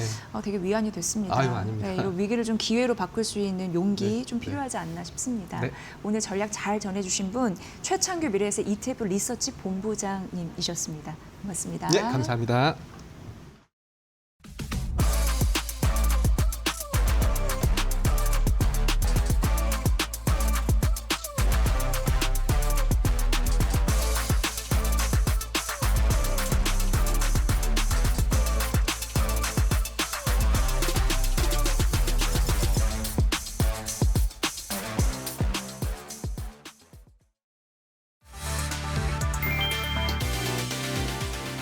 미국발 증시 변동성에도 불구하고 국내 증시를 바라보는 시선은 여전히 코스피 7천을 바라보고 있다. 최근 증시 변동성은 급등 이후 나타난 자연스러운 조정 국면이라는 해석이 나온다. 코스피는 올해 들어 주요 국가 가운데 가장 높은 상승률을 기록하며 빠른 속도로 레벨을 끌어올렸다. 시장에서는 단기 피로감이 불가피하지만 방향성 자체가 훼손됐다고 보기는 어렵다는 평가가 이어지고 있다. 이런 가운데 NH투자증권은 코스피 12개월 목표치를 7,300포인트로 상향 제시했다. 국내 증권사가 제시한 목표치 가운데 가장 높은 수준이다. 반도체 업황 개선을 전제로 한 시나리오 상단과 글로벌 투자은행의 강세장 전망치와도 격차는 크지 않다. 상승 전망의 핵심 근거는 실적이다. 삼성전자와 SK하이닉스를 중심으로 AI 서버용 HBM과 차세대 디램 공급 부족이 이어지며 반도체 이익 전망이 상향 흐름을 이어가고 있다. 시장에서는 기업 실적 개선과 함께 밸류에이션 재평가가 맞물리는 상승 사이클이 진행 중이라는 분석이다.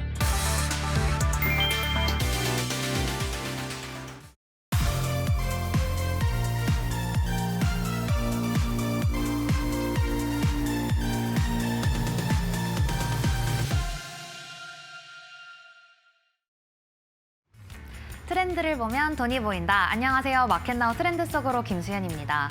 요즘 글로벌 증시를 흔들고 있는 AI 이슈가 있습니다. 바로 사람 대신 실제 일을 AI가 하기 시작하면서 산업 구조 전반에 대한 불안이 커지고 있는데요. 이 공포의 중심에는 미국 AI 기업 엔트로픽이 내놓은 업무용 AI 클로드 코워크가 자리 잡고 있습니다. 이 AI는 질문에 답하는 수준을 넘어서 이제는 사용자의 컴퓨터에 직접 접속해 파일을 정리하고 이메일을 보내고 계약서를 검토하고 재무자료와 데이터를 분석합니다. 특히 법률, 영어, 마케팅, 데이터 분석처럼 그동안 기업들이 비싼 소프트웨어나 컨설팅 비용을 들여서 처리하던 반복적 전문 업무를 AI가 자동으로 수행할 수 있게 되면서 시장의 긴장감이 급격히 높아졌습니다. 시장이 가장 민감하게 반응한 포인트는 AI 모델 기업이 기존 소프트웨어 기업의 고객이 아니라 그들의 핵심 워크플로우를 직접 잠식하기 시작했다는 점입니다. 그 여파로 하루 만에 글로벌 소프트웨어와 정부 서비스 기업들의 시가총액이 약 435조 원이 증발했고요. 법률 데이터와 분석 서비스를 제공하던 기업들의 주가가 일제히 급락했습니다. 대표적으로는 법률 데이터베이스 워스토리라를 보유한 톰슨 로이터가 하루 만에 15% 넘게 급락했고요. 이 외에도 가트너, S&P 글로벌, 무디스 같은 정보 데이터 분석 기업들이 줄줄이 폭락했습니다. AI가 기존 산업의 보조 역할에 머무는 것이 아니라 산업 구조 전체를 흔들 수 있다는 공포가 주가에 그대로 반영되기 시작했습니다. 비슷한 충격은 게임 산업에서도 나타났습니다. 구글 딥마인드가 공개한 AI 게임 엔진 프로젝트 지니는요, 텍스트나 이미지 몇 개만 입력하면 실시간으로 상호작용이 가능한 3차원 가상세계를 만들어냅니다. 기획자와 디자이너, 개발자가 수년간 작업해야 했던 개발 구조의 출발선이 AI로 크게 앞당겨질 수 있다는 전망이 나오면서 게임 엔진과 관련 기업들 역시 주가 변동성을 키웠습니다. 미국에서는 로블록스, 유니티 등 급락세를 보였고요. 국내에서도 펄어비스, NC소프트가 하락했습니다. 다만 시장 내부에서는 이를 단순한 파괴가 아니라 재편의 시작으로 보는 시각도 동시에 존재합니다. 기본적인 세팅과 반복 작업은 AI가 맡고 세계관과 스토리, 최종 판단과 완성도는 여전히 사람이 담당하게 될 가능성이 크다는 건데요. AI가 모든 것을 대체한다기보단 사람이 해야 할 일의 성격이 바뀌는 과정이라는 해석입니다. 이런 흐름 속에서 국내에서는 SK텔레콤이 대표적인 관련주로 다시 주목받고 있습니다. 통신업종 전반이 약세를 보이던 상황 속에서 SK텔레콤 주가가 최근 한 달 사이 빠르게 상승을 보였는데요. 배경에는 AI 지분 가치에 대한 재평가가 자리 잡고 있습니다. SK텔레콤은 2023년 엔트로픽에 약 1억 달러를 투자해 지분 약 2%를 확보했는데요. 최근 IPO 과정에서 엔트로픽의 기업 가치가 대폭 상향 거론되면서 SK텔레콤이 보유한 지분 가치 역시 2조 원에서 4조 원대로 재산정되고 있습니다. 초기 투자금 대비 20배 이상 수익 가능성이 거론되면서 그동안 주가에 거의 반영되지 않았던 무형자산 가치가 한꺼번에 드러난 셈입니다. 더 중요한 점은 이 투자가 단순한 재무적 투자가 아니라는 점입니다. SK텔레콤은 엔트로픽과 함께 다국어 대규모 언어 모델을 공동 개발하고 있으며 통신 환경에 특화된 LLM 상용화도 추진 중입니다. 여기에 정부가 주도하는 독자 AI 파운데이션 모델 개발 사업, 이른바 독파머 프로젝트 1차 평가를 통과하며 AI 기술력에 대한 공실력 있는 검증도 받았습니다. 시장에서는 SK텔레콤이 더 이상 전통적인 통신주가 아닌 안정적인 현금 흐름 위에 AI 기술을 얹은 기업으로 인식되기 시작했다는 평가도 나오는데요. 물론 단기적으로는 희망퇴직에 따른 비용 부담과 배당 정책에 대한 불확실성이 남아있지만 이를 구조적인 약화로 보긴 어렵고요. 중장기 효율화 과정으로 해석하는 시각이 우세합니다. 통신 본업에서 나오는 안정적인 현금 흐름이 AI 같은 미래 사업을 뒷받침하고 있다는 점은 여전히 강점입니다. 정리하자면 지금 시장이 보여주는 AI 충격은 일자리 하나가 사라지는 문제가 아닌 산업의 역할 부담이 다시 쌓이는 과정에 가깝습니다. 자동차가 등장하면서 인력거가 사라진 것이 아니라 운전이라는 새로운 역할이 생겼던 것처럼 AI 역시 사람의 일을 없애기보단 사람이 해야 할 일을 바꾸고 있습니다. 그러면 저는 다음 주에 또 재밌는 트렌드로 돌아오겠습니다. 안녕!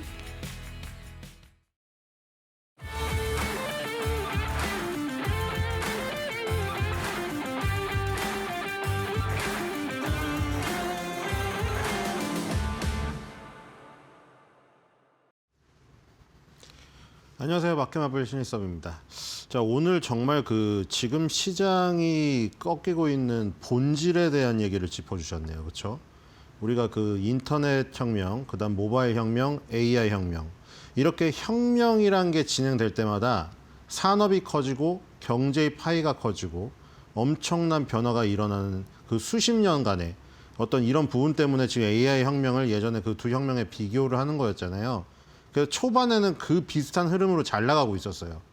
엔비디아의 슈퍼칩, AMD 슈퍼칩이 나오고 그에 따른 데이터 센터가 확보가 되고 거기서 학습하고 추론한 인공지능들이 발달하면서 이제 젠스왕 말대로 일자리도 늘고 산업 파이도 커지고 경제도 좋아질 것이다라는 이 논리대로 가고 있었는데 거기에 금이 가기 시작한 거죠.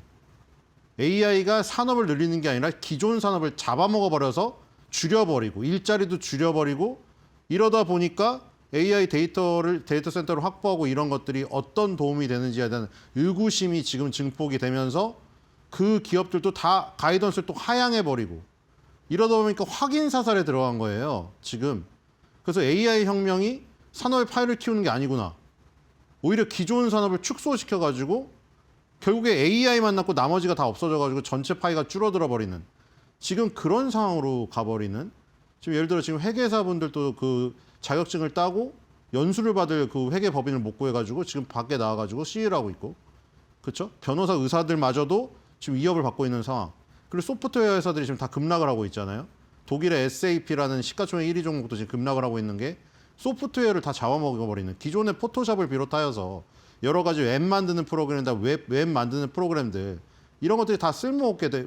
예를 들어 엑셀 파워포인트조차도 굳이 그 프로그램에 들어갈 필요가 없는, 그냥 지금 LLM에서 해결이 돼버리거든요. 지금 엑셀이나 웹이나 앱까지 다 짜져버리니까. 그러니까 지금 이런 것들이 기존 산업을 영위하고 있는 기업들로 이루어져 있는 이 주식시장에는 아주 악영향이죠. 기존 산업을 침해가 되고 기존 산업의 파이가 줄어드니까 당연히 그 기존 사업을 영위하고 있는 그 덩어리로 이루어진 기업들의 주가가 떨어질 수밖에 없는, 지금 굉장히 위기입니다, 지금.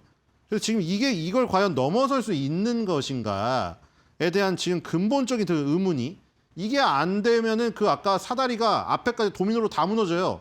저 엔비디아의 GPU의 성장이 결국 그걸로 끝나버리는 상황이 돼버리면은 지금까지 쌓아둔 주가는 다 물거품이 돼버리는 거죠. 시장의 파이를 더 이상 키우지 못하니까요. 오히려 줄여버리니까.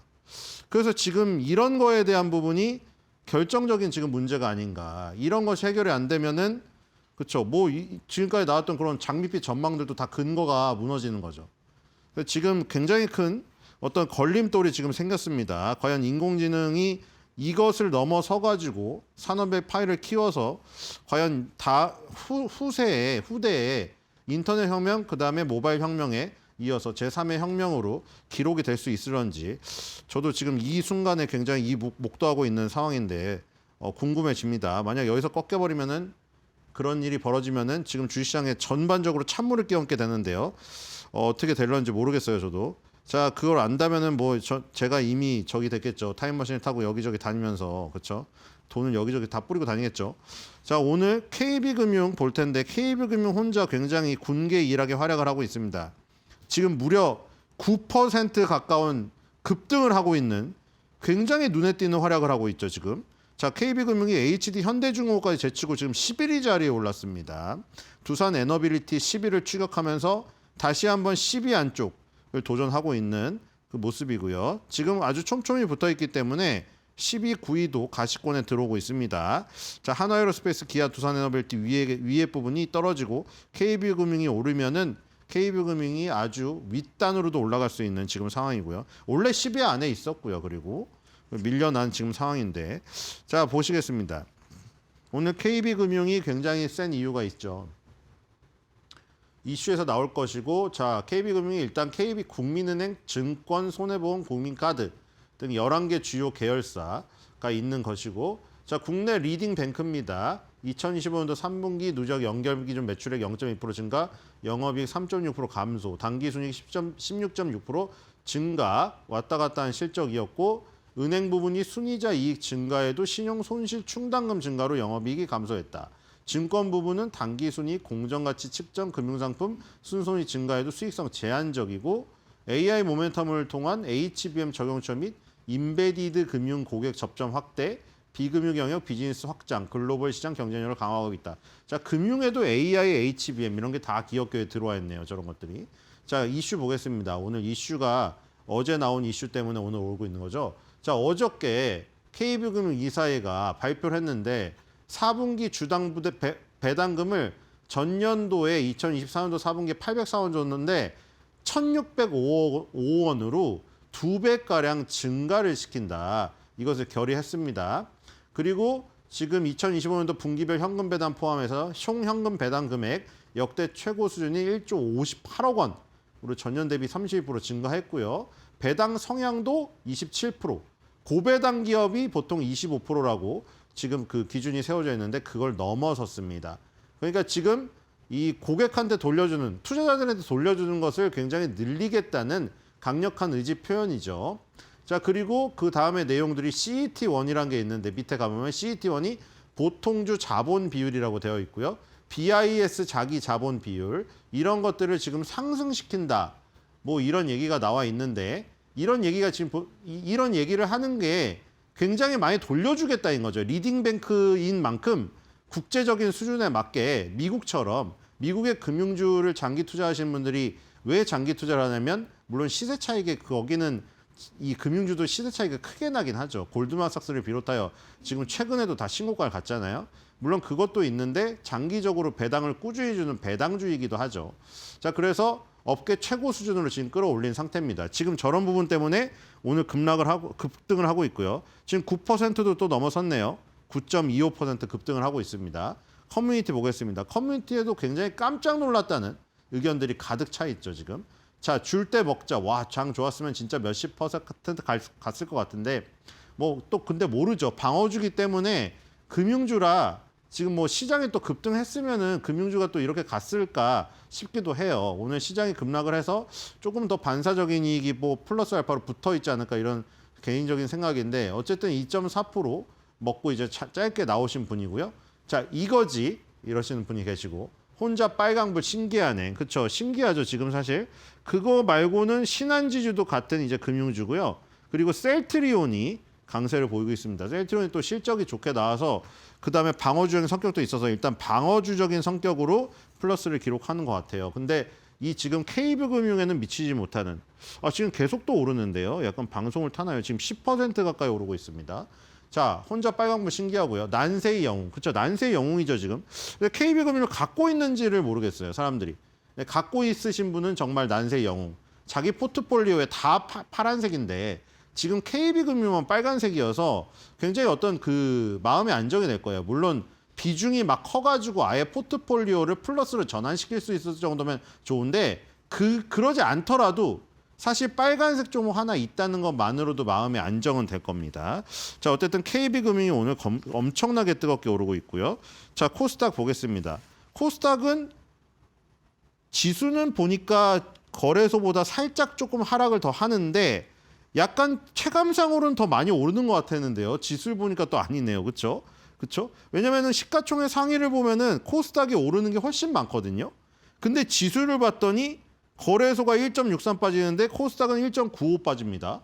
그러니까 지금 시가총액 상위의 흐름이 종목 숫자로는 지금 이루어지지 않는다는 게 보여지죠.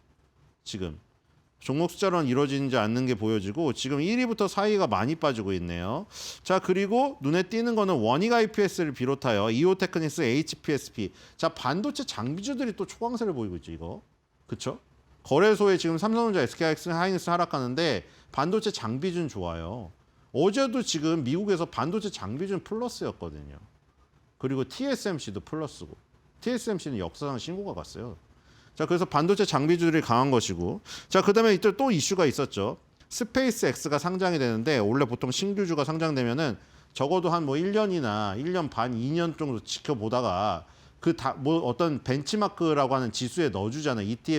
ETF들이 어떤 벤치마크 지수를 따라서 만들잖아요. 기준을 만들어가지고. 근데 그 기준이 되는 그 ETF의 벤치마크의 지수에 넣어줄 거냐 말 거냐인데 스페이스X가 워낙 공룡이다 보니까 상장하자마자 넣어줄 거라는 지금 얘기가 나오고 있거든요.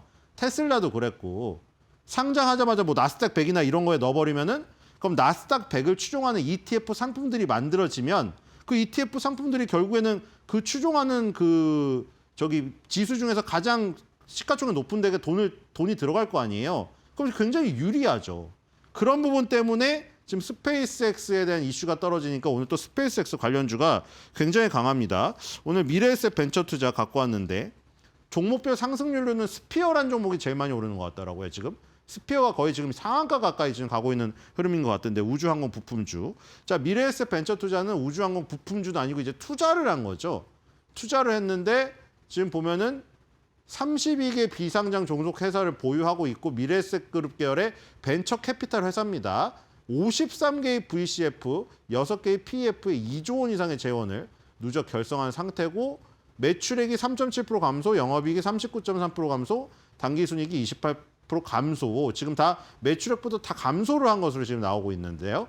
그다음에 2024년도에 미래에셋 AI 프론티어 투자조합 결성해서 AI 분야 투자를 확대하고 있다. 지금 보니까 KB금융도 그렇고 미래에셋 벤처투자도 그렇고 기업 개요에 다 AI 글자가 들어가 있잖아요. 그렇죠? 그럴 정도로 지금 AI가 영향력이 모든 산업에 있는 게 이 기업 개요에서도 확인이 되네요. 그렇죠? AI 투자를 늘리고 KB금융은 또 뭐 AI를 접목시켜서 금융상품을 개발한다 뭐 이런 얘기 나오고 있잖아요. 그러니까 이게 모든 산업에 영향을 미쳐서 아까 말한 대로 인터넷 모바일 혁명처럼 뭔가 산업을 잉태시켜서 더 폭발시키기를 지금 바라고 있었는데 그게 제한이 되니까 지금 이 시장에 문제가 생긴 거예요. 자, 이슈 보겠습니다. 이슈 역시 아까 말한 대로 그거죠. 앨런 머스크의 스페이스X 이거를 기업 공개가 되지도 않았는데 기업 공개 되자마자 6월달 정도에 주요 주가 지수에 조기 편입될 거다. 이런 전망이 나오고 있으면서 미래에셋 벤처 투자 그리고 센서뷰, 아주아이비 투자, HVM 등 주요 스페이스X 관련 종목 동반 상승세라고 나왔고요. 스피어란 종목이 안 나왔는데 스피어가 제일 많이 상승하고 있습니다. 자, 기업 개요 보겠습니다. 지금 커뮤니티 보겠습니다. 커뮤니티도 굉장히 환호죠. 자, 하트 눌러주시는 분 모두 부자 됩니다. 해가지고 스페이스X에서 쏘아 올리는 이 지금 로켓의 모습을 보여주고 있고요. 자, 우주 오르면 무조건이네 얘는. 그쵸? 지금 뭐 어떤 바이오나 이런 것도 아까 보면은 뭐 거의 50 몇 개 프로젝트에 투자를 해놓은 건데 지금은 사실 가장 뜨거운 파이프라인이 스페이스X죠. 상장도 얼마 안 남았고 그렇기 때문에 이제 거의 그냥 스페이스X의 이슈에 따라서 주가가 좌지우지되는 이런 지금 알고리즘이 형성돼 버렸습니다. 자, 주식은 인내심 없으면 털림, 그쵸. 어느 때는 또 인내심이 있어야 되고 지금은 인내심을 발휘해야 되는 건가 아니면 약간 손절을 해야 되는 건가 굉장히 좀 타이밍이 모르겠죠. 그쵸. 5천을 지지할 때 매수를 해야 되는 것인가 아니면 인내심을 조금 버리고 팔아야 되는지 참 중요한 결정이 지금 다가오고 있는 것 같습니다. IC 아까 팔 걸 이거는 장 초반에 더 오르다가 조금 내려가니까 좀 아쉬운 거예요. 또 그쵸? 근데 지금 다른 거 다 빠지는데 이 정도 오르는 거면 정말 상대적으로 정말 기분 좋지 않습니까? 그걸로 만족을 하면 좋을 것 같고요. 자, 오늘 마켓마블 코멘트 꼽아보겠습니다. 오늘은 제가 만들 필요가 없었습니다. 자, 이거 옛날에 요즘에도 있나요? 전 어렸을 때 제가 살던 아파트에 대피소가 이 마크가 붙어 있는 곳에 약간 그 밑에 숨어서 막 놀 수 있는 노는 곳은 아닌데 대피소인데 거기서 애들하고 숨바꼭질하고 막 이랬거든요. 그래서 뭐 요즘에 경찰과 도둑이 유행한다고 하는데 저희 때 막 다방구 이런 거 해가지고 대피소 밑에 숨을 공간이 있었어요. 그래서 우리 저기 숨는 애들끼리 술래 안 보일 때 야 빨리 일로 와 숨어 여기야 여기 숨어 이랬거든요. 지금 그런 모습을 지금 여러분들이 그려놓으신 거거든요. 그래서 오늘 하락이 굉장히 깊기 때문에 하락장 대피소마다 하락장 대피소로 모여라 이런 거예요. 좀 미래에셋 벤처투자, KB금융, 뭐 스피어 이런 종목들이겠죠. 자, 여러분들 하락장이 조금 어느 정도까지 진행될지 모르겠지만 아까 말한 그 인공지능 신에 대한 그런 어떤 우려들이 있죠. 이런 것들이 조금 해소가 돼야 되는데 해소되는 과정이 조금 걸릴 것 같다는 생각이 듭니다. 그래서 그 전까지는 우리가 경찰과 도둑에서 했듯이 대피소에 좀 숨어 있어야 되지 않을까 하는 생각이 듭니다. 제가 대피소로 빨리 모이라고 한번 외치면서 끝내도록 하겠습니다. 여기야! 하락장 대피소 모여라!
오늘 코스피가 장 초반 3% 넘게 하락하면서 이 매도 사이드카가 걸리기도 했었는데요. 현재 시간 기준으로 낙폭을 많이 회복했습니다.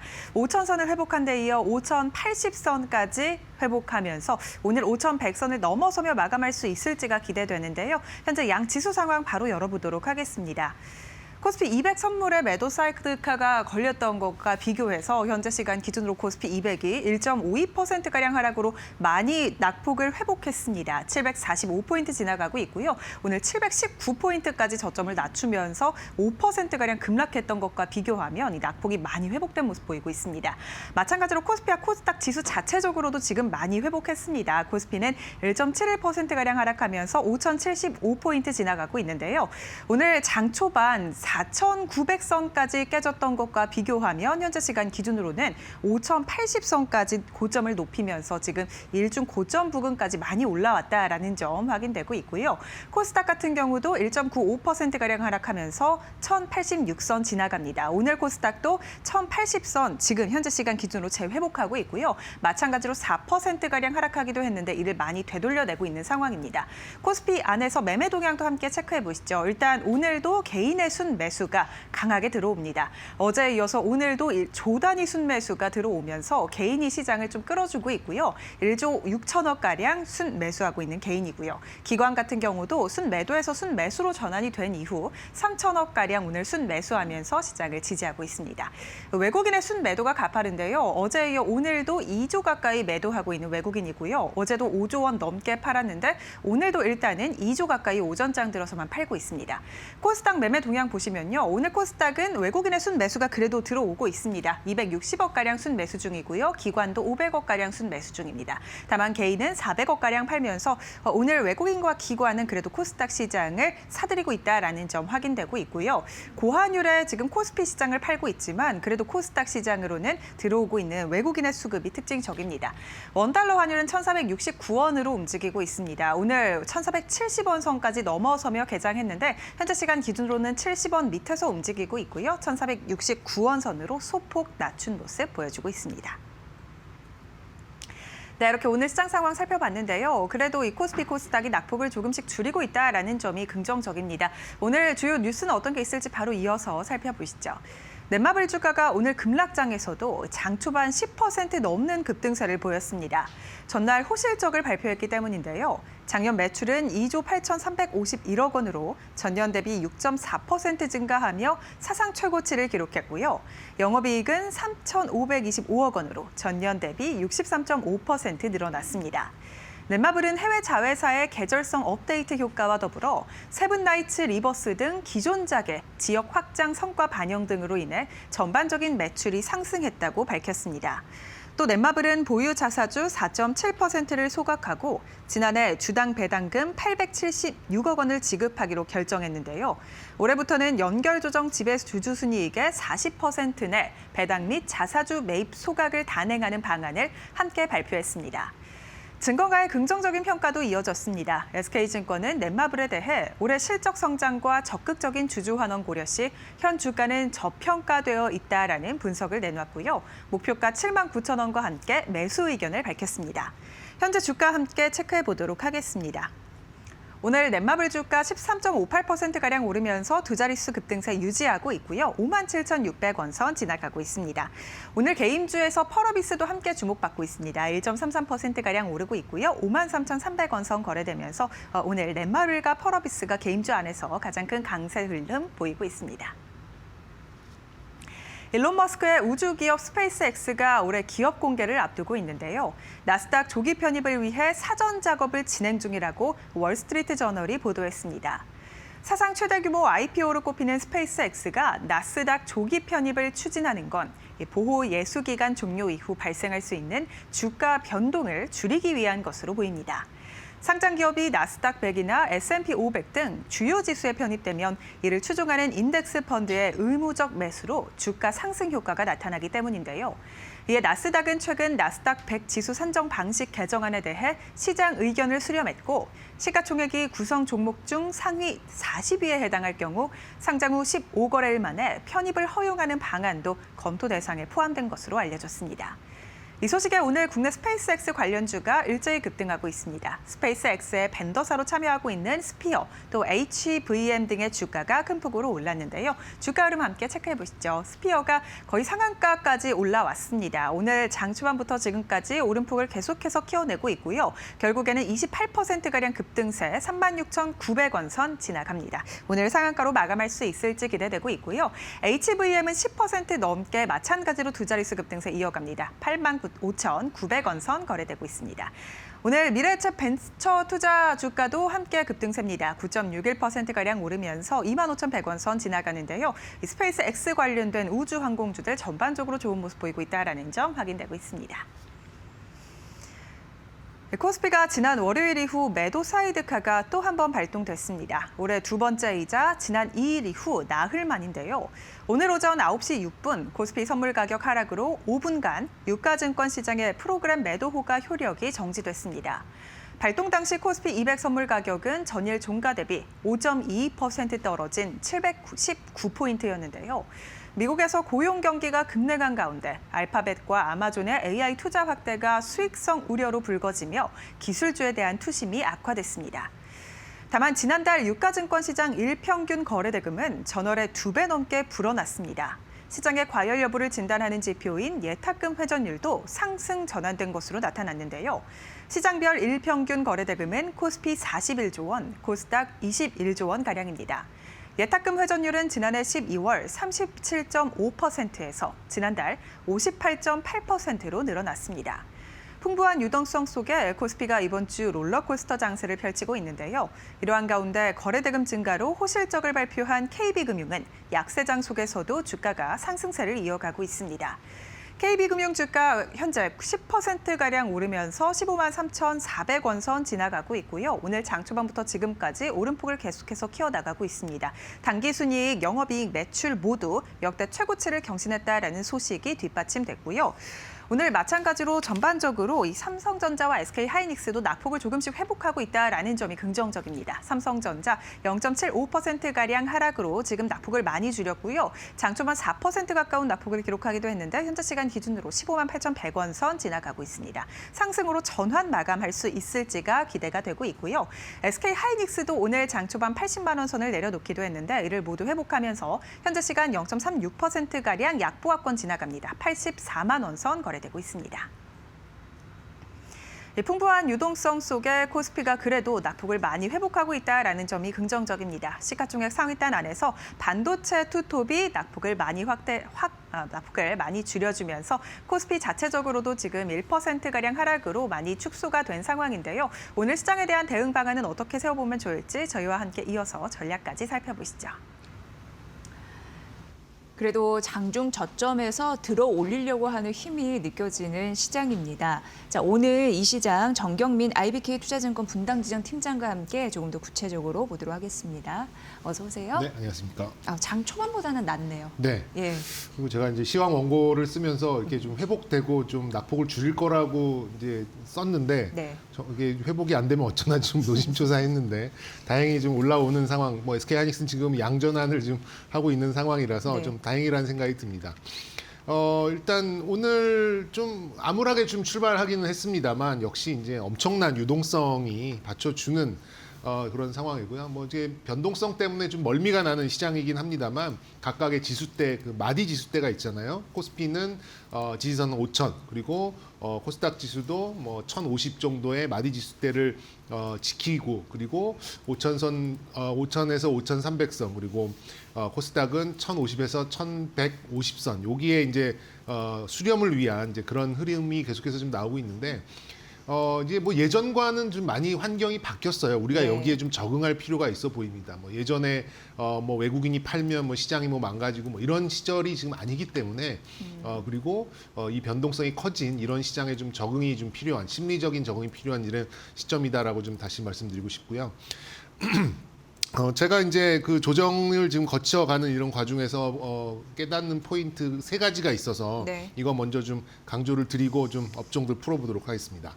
첫 번째는 저는 이 요즘에 가장 많이 듣는 질문이에요. 도대체 이 불장 강세장이 언제까지 갈 것 같니? 라는 이제 질문을 많이 받는데 그래서 저는 이 강세장의 유통 기한이 얼마나 될까라고 좀 찾아봤어요. 과거 이제 물론 통계에 근거해서 좀 찾아본 거긴 합니다만 과거에 있었던 그대로 이번에도 이어진다라고 좀 뭐 100% 확신을 드릴 수 없겠습니다만 이 자본시장 특히 주식시장이라는 거는 패턴이 반복되는 그런 현상을 좀 보이고 있기 때문에 어느 정도는 우리가 좀 수긍할 수 있는 이제 그런 근거가 되지 않을까 좀 생각이 드는데요. 뭐 우리가 코로나 시절, 과거 차화정 시절도 있고요. 뭐 2007년 자산주 강세 시절 다 봐도 짧게는 18개월, 길게는 24개월까지 네. 갔던 그런 좀 통계를 좀 찾아볼 수 있었습니다. 뭐 작년 7월에서 8월 정도에 우리 강세장이 시작됐다라고 생각을 해본다면 저는 뭐 짧게 봐도 올 하반기. 길게 보면은 내년 한 1, 2분기까지도 이런 강세 국면은 충분히 이어질 수 있다라고 좀 생각 들기 때문에 뭐 이번 주에 들어서 변동성이 좀 커진 그런 상황이 있습니다만 이거 시장의 방향성을 꺾을 만한 그런 이슈는 아니다라는 거 좀 강조드리고 싶고요.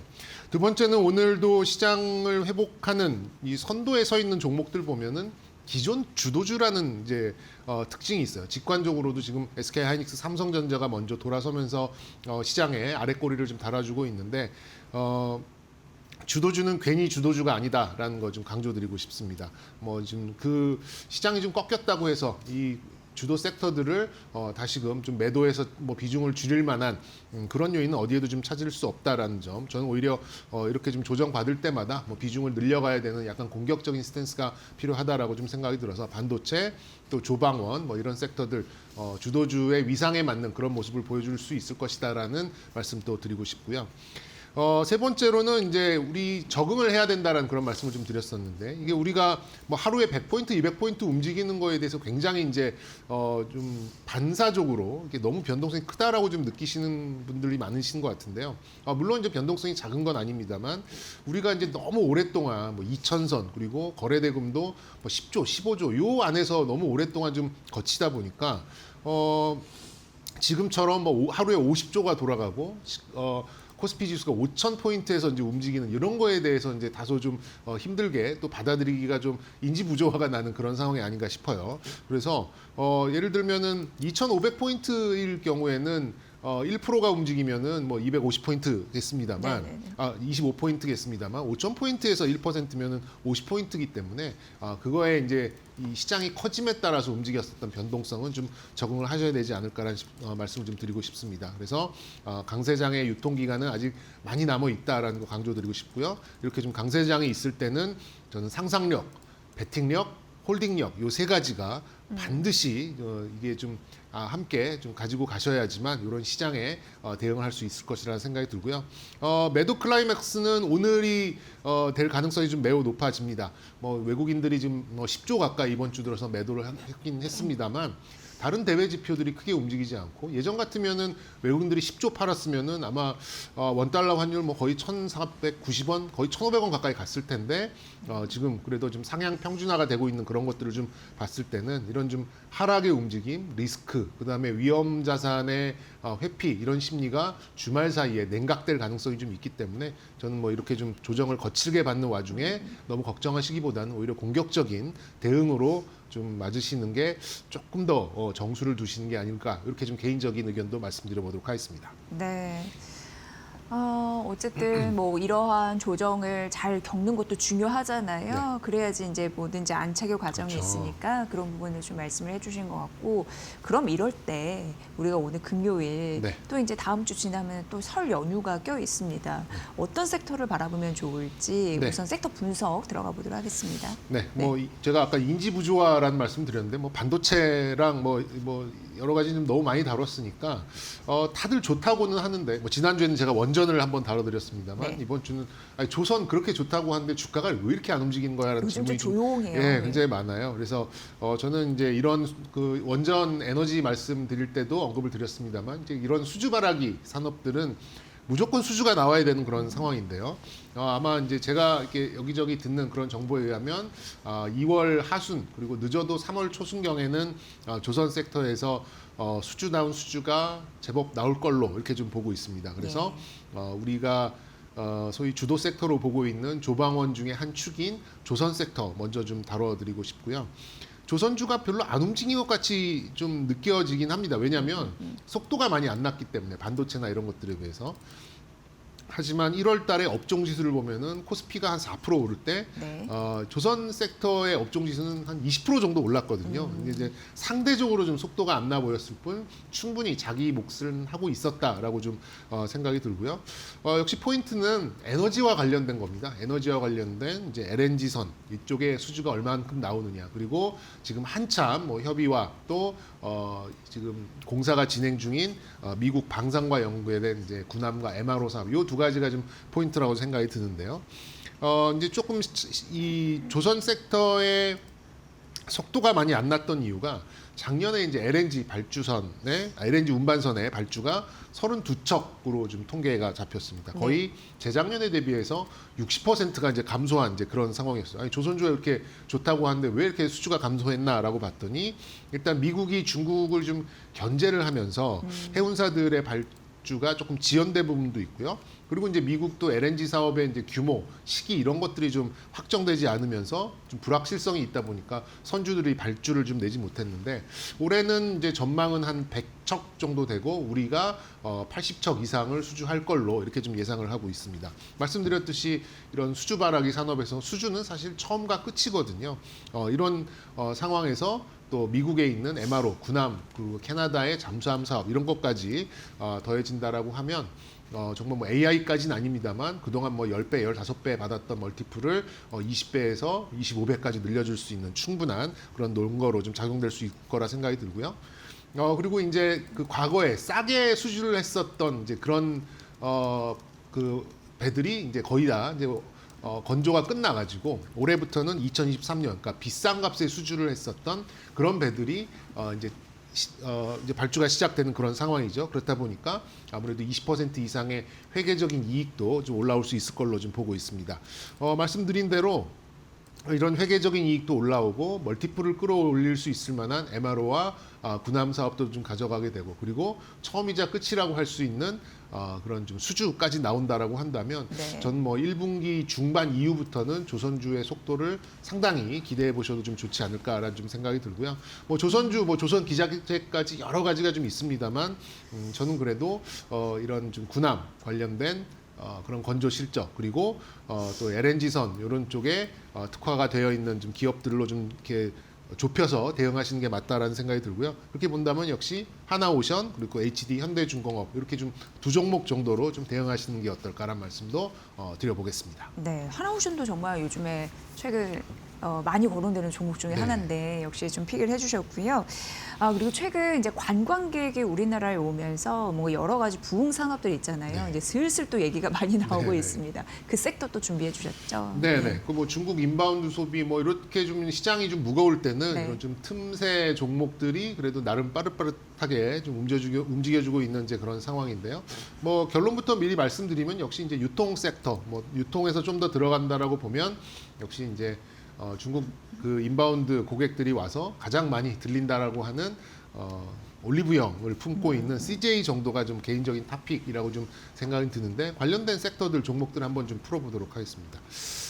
그리고 이 화장품, 백화점 뭐 이렇게 전체적으로 볼 수 있는 그런 유통 쪽도 아무래도 이제 새벽 배송 얘기가 나오면서 이제 이마트, 뭐 CJ 대한통운 뭐 이런 종목들이 함께 움직이면서 이제 유통 쪽이 좀 강세가 좀 나오고 있고요. 어제 그 GSPNL이라는 이제 호텔, GS 계열의 호텔 관련된 기업이 굉장히 경이로운 실적을 좀 발표를 하면서 카지노와 붙어 있는 뭐 레저 쪽도 우리가 좀 볼 수 있는 하나의 축으로 볼 수가 있겠고.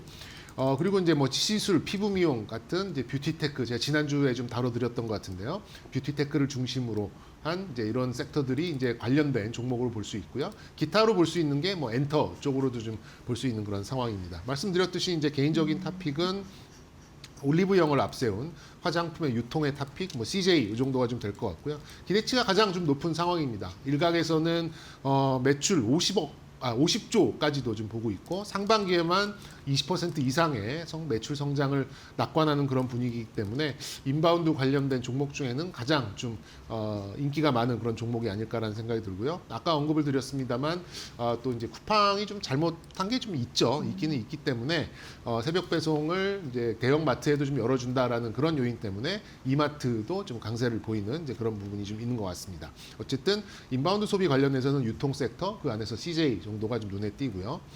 호텔, 레저 이런 섹터들도 강세예요. GSPNL 아까 언급드렸습니다만 어제 실적이 나왔었는데 300%의 정말 매출 증가가 나왔습니다. 정말 경이적인, 이 호텔 업종에서 보기 힘든 정말 경이적인 실적이 좀 나왔었는데요. 여기에 카지노를 품고 있는 롯데관광개발하고 파라다이스 같은 종목들도 편승해서 올릴 만큼의 그런 투자 심리가 개선되는 이제 그런 흐름이 좀 나왔습니다. 근데 개인적으로는 유통이 조금 더 낫다라고 보는 이유가 큐가 한정되어 있잖아요. 뭐 이렇게 손님들 몰려온다고 호텔에서 이렇게 천막지어서 재울 수는 없는 네네. 거잖아요. 아무래도. 그리고 뭐 30만 원 하던 그 하루 숙박값을 갑자기 50만 원, 100만 원 올릴 수 없는 상황이다 보니까 어느 정도 무한정 올릴 수 없는 그런 한정적인 부분이 좀 있지 않을까라는 생각에서는 역시 좀 유통이 조금 더 낫지 않을까 개인적인 좀 생각이 좀 있고요. 한 섹터 더 본다고 하면 이제 파마리서치를 필두로 한 이제 뷰티 테크 쪽인데요. 실적이 좀 쇼크가 나면서 굉장히 큰 폭의 하락을 좀 보였었고, 오늘은 그래도 강보합권으로 좀 올라오긴 했습니다만 실적이 한번 미스가 나면은 그 실적이 회복되는 걸 보기 전까지는 반등이 좀 쉽지 않은 그런 상황입니다. 당분간은 좀 하향 수렴을 하면서 반등을 좀 기대해야 되는 시간이 좀 필요하지 않을까라는 생각이 드는데, 역시 이제 스킨 부스터의 어떤 시장 성점 효과가 그만큼 하락을 했죠. 그러면 그 반대에 있는 종목들이 어느 정도 수혜를 볼 가능성이 좀 있다라고 생각이 들어서 LNC 바이오 정도가 그 대척점으로 좀 접근할 만한 종목이 아닐까라는 생각이 듭니다. 뭐 뭐 마지막으로 이제 BTS의 광화문 공연 뭐 이런 것도 좀 예고가 돼 있으면서 하이브 같이 엔터 업종도 조금씩 개선되는 모습을 보이고 있습니다만 너무 좀 더딘 것 같아요. 그래서 뭐 제가 여러 가지 이 이슈 안에서 뭐 섹터들을 좀 점검을 해드렸습니다만 역시 유통 섹터 그 안에서도 이제 올리브영을 품고 있는 CJ 정도가 좀 접근할 수 있을 만한 원툴이 되지 않을까 이렇게 말씀드려 보겠습니다. 네. 자, 그러면은 관심 섹터를 좀 잘 봐야 될 것 같습니다. 지금 이제 시장이 조금씩 또 힘을 또 붓고 있는 와중이거든요. 아, 참 이게 좀 들어올리는 힘이 있네요. 어떻게 보세요? 네. 예. 오늘 말씀드리고 싶은 섹터는 이렇게 뭐 위클리 한 주만 이렇게 딸깍 단편적으로 볼 만한 이제 그런 부분은 아니고요. 저는 어찌 보면은 좀 긴 호흡으로 본다면은 정말 큰 수익률을 볼 수도 있는 이제 그런 섹터다라고 좀 생각이 드는데요.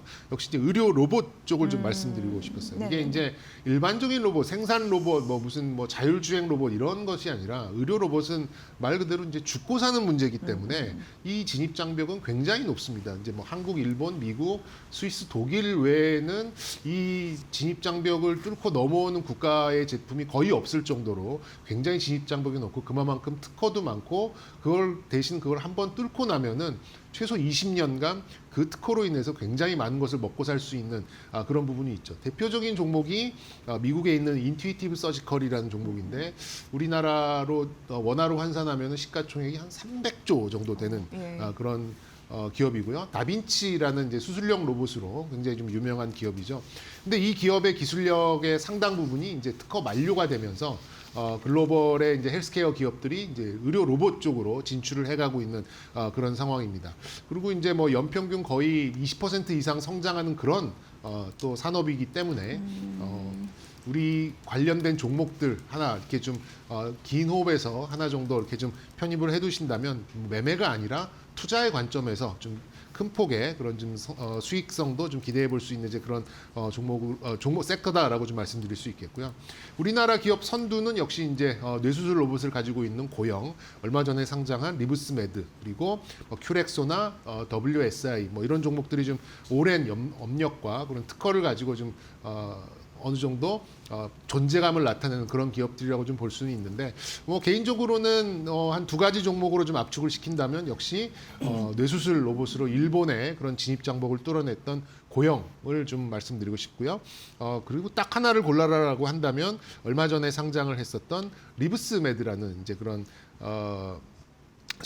복강경 수술 장비랑 로봇까지 확장성을 보이고 있는 그런 좀 기업이 있습니다. 성장성, 시장 침투력 다 좋은 것 같고요.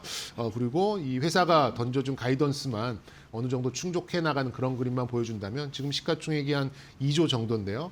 뭐 좀 한 10조 정도까지도 좀 긴 호흡에서 충분히 달성할 수 있을 가능성이 있으니까요. 이런 섹터 한번 눈여겨보시는 것도 좋겠다라는 말씀 드리도록 하겠습니다. 네, 의료 로봇 유망주까지 말씀을 해주셨습니다. 정경민 IBK 투자증권 분당지점 팀장의 분석으로 함께하셨습니다. 잘 들었습니다. 네, 감사합니다.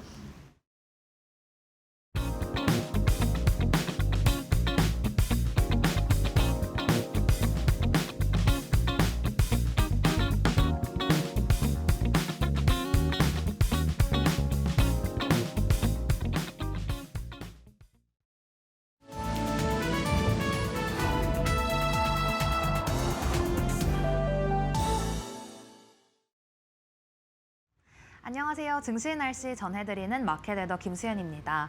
오늘 우리 증시 날씨는 한파같이 꽁꽁 얼어붙었습니다. 우리 오늘 코스피 지수 간밤 미증시의 여파를 이어받으면서 매도 사이드카가 발동됐습니다. 장중 한때 5천선이 깨지기도 했는데요. 공포지수는 코로나 이후 최고치를 기록했다고 합니다. 간밤 뉴욕 증시에선 대형 기술주를 둘러싼 대규모 자본 지출 우려와 또 엔트로픽발 소프트웨어 산업 걱정이 켜지자 나스닥 지수가 사흘 연속 하락을 보였는데요. 그 가운데 시장에서는 금리 인하 시점이 지연될 것이라는 전망이 나오면서 달러화가 강세를 띠자 외국인 투자자들이 국내 대형주 비중을 축소하기 시작했습니다.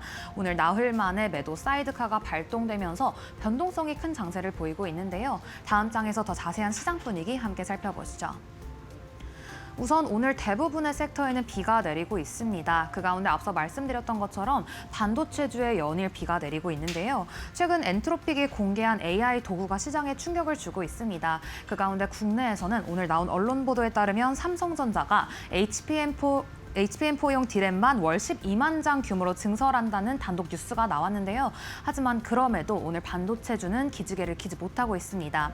이어서 조선주도 연일 비가 내리는 모습 확인되고 있습니다. 최근 한미 방산협력 기대감으로 큰 폭 상승했던 만큼 오늘 차익 실현 매물도 낙폭도 깊은 모습이 연출이 되고 있고요. 증권주 같은 경우에도 국내 증시가 이틀째 급락세를 보이자 동반 약세 흐름을 보이고 있습니다. 오늘 또 빼놓을 수 없는 얘기가 암호화폐 관련주겠죠. 위험자산 회피 심리가 확산되면서 오늘 아침에는 비트코인이 6만 1,000달러 선까지 밀려났습니다. 트럼프 대통령이 당선된 이후 상승분을 모두 반납한 셈인데요. 간밤 뉴욕 증시에서는 스트래티지가 17% 급락을 보였다면 오늘 국내 증시에서도 암호화폐 관련주에 일제히 비가 내리고 있습니다. 이어서 오늘 시장 안에서 맑은 보이고 있는 종목들을 하나씩 살펴보시면요. 오늘도 스페이스X 관련주가 오늘 강한 햇살 받고 있습니다. 스페이스X가 올해 상장을 앞두고 상장 초기에 주가를 부양하기 위해 조기 편입을 추진한다는 소식 속에 오늘 스페이스X 관련주가 오늘 맑은 보이고 있고요. 또 여행 관련주도 지수 대비 선방하고 있습니다. 한일령 분위기 속에서 최근 한국을 방문하는 중국인들이 크게 늘었다고 합니다. 이제 얼마 남지 않은 춘절을 앞두고 한국을 방문하는 사람들의 숫자가 최대 25만 명에 달할 것이라는 오늘 보도가 나오면서 오늘 여행 관련주에도 온기가 돌고 있습니다. 다음 장에서는 실적 발표한 기업들과 또 증권사의 리포트 살펴보겠습니다. 오늘 하나솔루션, 오늘 유진투자증권에서는 올해 흑자 전환이 전망된다며 목표가를 100% 상향한 5만 원 리포트 나왔고요. 이어서 SK텔레콤 오늘 하락장과 또 실적 부진이 맞물리면서 주가에는 비가 내리고 있습니다. 작년에 해킹 사태 여파로 영업이익이 41.4% 감소했습니다. 이어서 넷마블은 호실적을 기록했습니다. 작년에 사상 최대 실적을 바탕으로 연매출 3조 원을 앞두고 있는데요. 오늘 SK증권에서는 실적 성장 그리고 주주 환원을 고려했을 때는 아직도 주가가 저평가됐다며 목표가 7만 9천 원 상향 조정했습니다. 계속해서 특징주도 함께 살펴보시죠. 우선 오늘 KB금융 어닝 서프라이즈를 기록했습니다. 순이익 5조 8천억 원으로 오늘 사상 최대 실적을 기록하며 강한 매수세가 유입되고 있고요. 반면에 하나 에어로스페이스 같은 경우에는 자회사인 하나오션의 실적 부진으로 오늘 비가 내리고 있는 점 확인되고 있습니다. 이상 2월 6일 증시 날씨 전해드렸습니다. 네, 여러분 오늘 힘내시고요. 저희는 다음 주 월요일 오전 10시에 뵙겠습니다. 함께해 주신 여러분 고맙습니다.